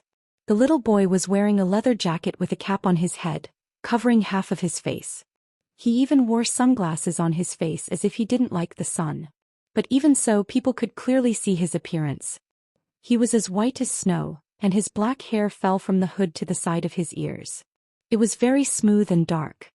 His slender and beautiful little fingers moved back and forth a few times as he casually looked around. His eyes moved back and forth on the passers-by, focusing on their body shape and fat thickness. "It looks delicious." The little boy stood beside the car, tilting his head slightly and smiling. It was a very ordinary action, but when he did it, there was an indescribable evil, as if some kind of dark aura was overflowing from his ruby-like eyes. The passing teachers didn't know what he said, but they were surprised that there was such a cool little boy in the world. It was as if he had walked out of a manga and they couldn't help but look back. The little boy was used to being looked at since he was young, so he wasn't sensitive to such gazes at all. When he saw that someone was looking at him, he even looked at the shadows of the kindergarten. He looked up and down and stuck out his tongue to lick his thin lips. To be honest, he looked like a flashy little rich second generation. The little black shadow in the shadows didn't take him seriously. But what he didn't know was that after Bailey Shangxia licked his thin lips, he softly spat out 2 words. "I want to eat." The little black shadow wanted to scare him like he did others. So when Bailey Shangxia approached him, he had already reached out his black fingernails, ready to pinch him. However, he never would have thought that the seemingly harmless little rich kid would release an evil aura that he had never felt before in the next moment. He wanted to run, but it was too late. He was eaten in one bite. After the little rich second generation finished his dessert, he put his sunglasses back on his face and said domineeringly, "This time, Father is sure that Mother is in this space-time and in the East?" "Yes, Your Highness." When the butler in black lowered his eyes, the tip of his tongue was diamond-shaped. "This is already the 8th kindergarten that Little Highness has entered. His Highness has instructed that if Little Highness is expelled this time, he will strip you naked and hang you in both the human and demon realms for a human body aesthetic exhibition." The little rich second generation sneered and lifted the small school bag on his shoulder. He sneered heavily and didn't say anything. The butler in black became nervous and said into the Bluetooth headset in his ear, "What should we do if His Highness catches a cold? To get an injection?" But every time the Little Highness had an injection, it would frighten the nurses. "Tell His Highness, yes. We must inform His Highness." The corner of the little rich kid's mouth twitched and his voice was very cool. I just sneezed. That's enough. Go back to where you came from. Don't disturb me when I go to school to recruit underlings. Demons were born with a desire to control power. This was even more so for the little rich second generation. He had never put anyone in his eyes. If his father hadn't told him that his mother didn't like them killing humans, he would have eaten these people's souls long ago. The little rich second generation put his hands in his pockets, and the corners of his mouth always carried a smile. It was just that that smile was too bloodthirsty. Those who didn't know him would only think of him as a little angel. In fact, his appearance had already made the demons in a radius of dozens of miles feel a strong sense of uneasiness.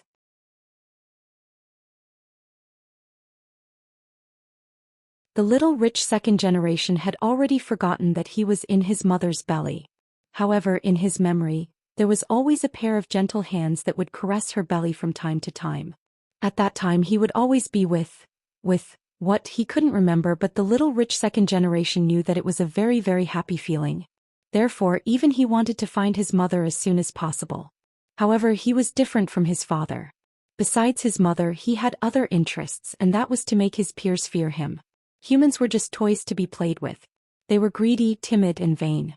They would always revere those who were richer and more powerful than them. Just like his father said, if he wanted to call the wind and summon the rain in this era, he must first successfully disguise himself as a human and then stand at the top of the pyramid. The little rich second-generation kid laughed again, letting his head teacher hold his little hand as they walked into their small classroom in a very, very cool manner. This is the new Bailey Shangxie. He just came back from abroad. In the future, when the children learn English songs, Shangxie can lead the singing. The teacher introduced, but she still couldn't hide the amazement in her eyes. In the capital there were countless wealthy families. However, there were only a dozen or so people whom the headmaster had personally instructed, and the one she was holding was one of those dozen or so people. When the children in the classroom heard that the other party came back from abroad, they bit their little fingers and tilted their heads. A foreigner. When it came to beautiful things, children would always actively surround them. They looked at the little rich second generation adorably and innocently, wanting to be friends with him. However, there was only one person who furrowed his little brows when the little rich second generation appeared. Why was there such a strong evil aura? Could it be that he was a demon? No, if he was a demon he would definitely be able to tell. Little Qingqian's eyes narrowed even more. Of course, the little rich second generation noticed her gaze. He looked in her direction without any reservation. His eyes were filled with a dangerous aura. From the moment he came in, he realized that there was something wrong with this human.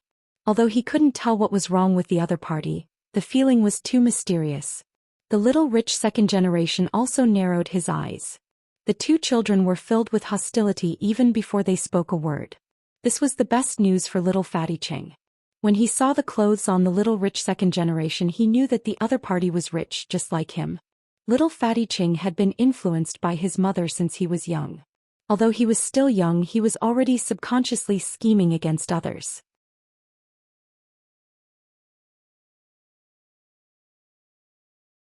Therefore, after the teacher left, he took the initiative to bring the two children behind him to stand in front of the little rich second-generation heir during the class break. Shangxie, do you also dislike that little country bumpkin? I heard my mother ask what his family does. He's a broken car mechanic and is extremely poor.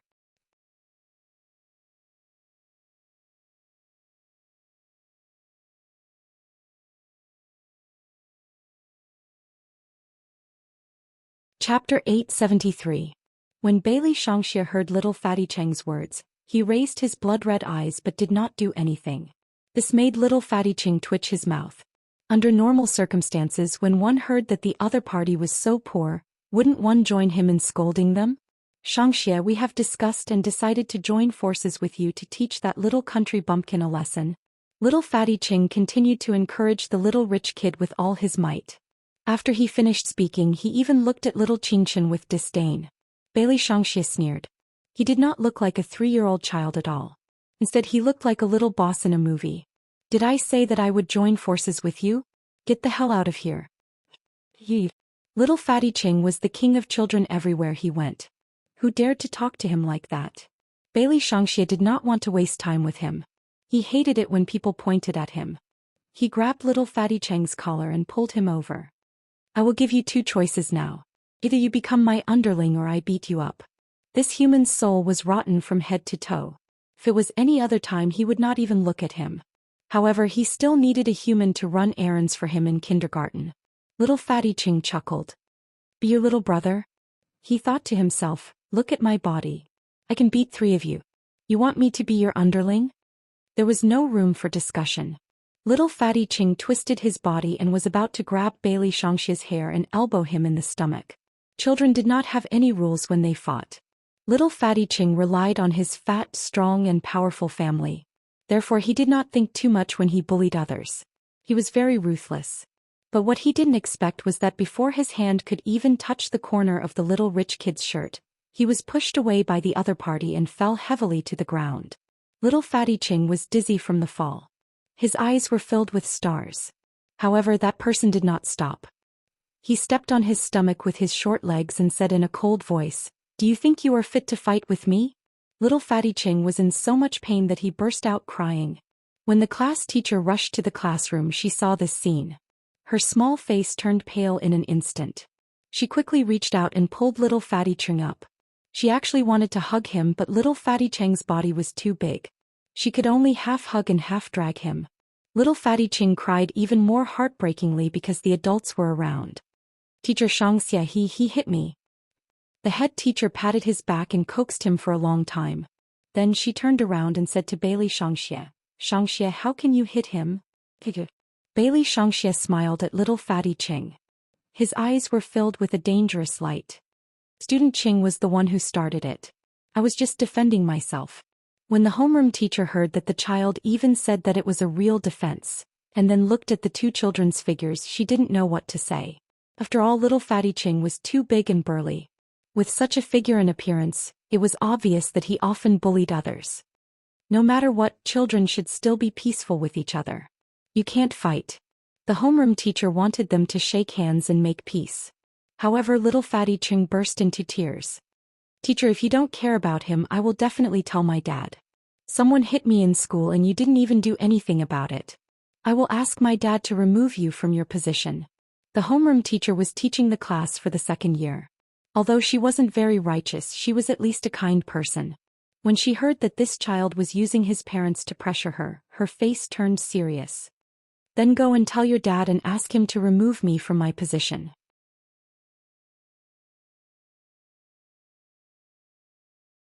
Little Fatty Cheng was dumbfounded. He thought that by saying this, the other party would definitely know the severity of the matter. He didn't expect that it was useless. He was stunned for a while before he burst into tears again. The homeroom teacher didn't really want to be angry with the child. She couldn't let him continue crying like this, so she called his parents to pick him up.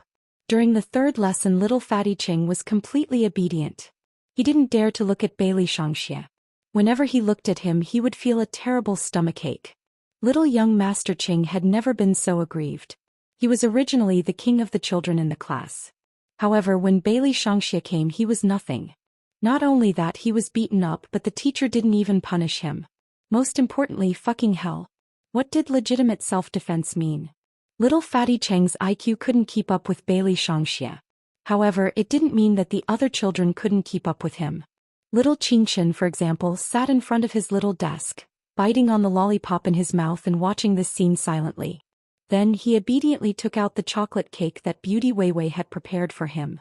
If he remembered correctly, legitimate self-defense wasn't an idiom that a 3-year-old child should learn. It seemed that the other party wasn't a low-level monster. He should have perfectly integrated into human life. Beauty Weiwei said that this kind of monster was the most difficult to deal with, because it was uncertain whether the other party simply wanted to live as a human or did something bad. No matter what, as long as the other party didn't provoke him, he wouldn't make a move. But for some reason he always felt that the other party wasn't a monster. Demons always had a pungent smell on them. But this person, other than looking very rich, was no different from an ordinary human. Moreover, the small leather jacket he was wearing looked very good. It was the one that little Qingshan had always wanted. Little Black, can you see the other party's real body? Little Qingshan asked in a low voice, wanting to summon the devil dog. However, something strange happened. Little Black didn't appear. This had never happened before. Little Qingchen's eyes darkened as he looked at Bailey Shangxia. His little face became serious as he ate the chocolate cake. He looked adorable no matter how one looked at him. Bailey Shangxia, this little devil, had a secret that no one knew, and that was that he liked to eat chocolate very, very much. Under normal circumstances he was very disdainful of humans, but when it came to eating he had to admit that humans were very good at making things. They could even make such delicious food like chocolate. No matter how cool Bailey Shangxia was, he was still just a child. When little Qingchen took out the chocolate cake, his blood-red eyes kept looking to the side.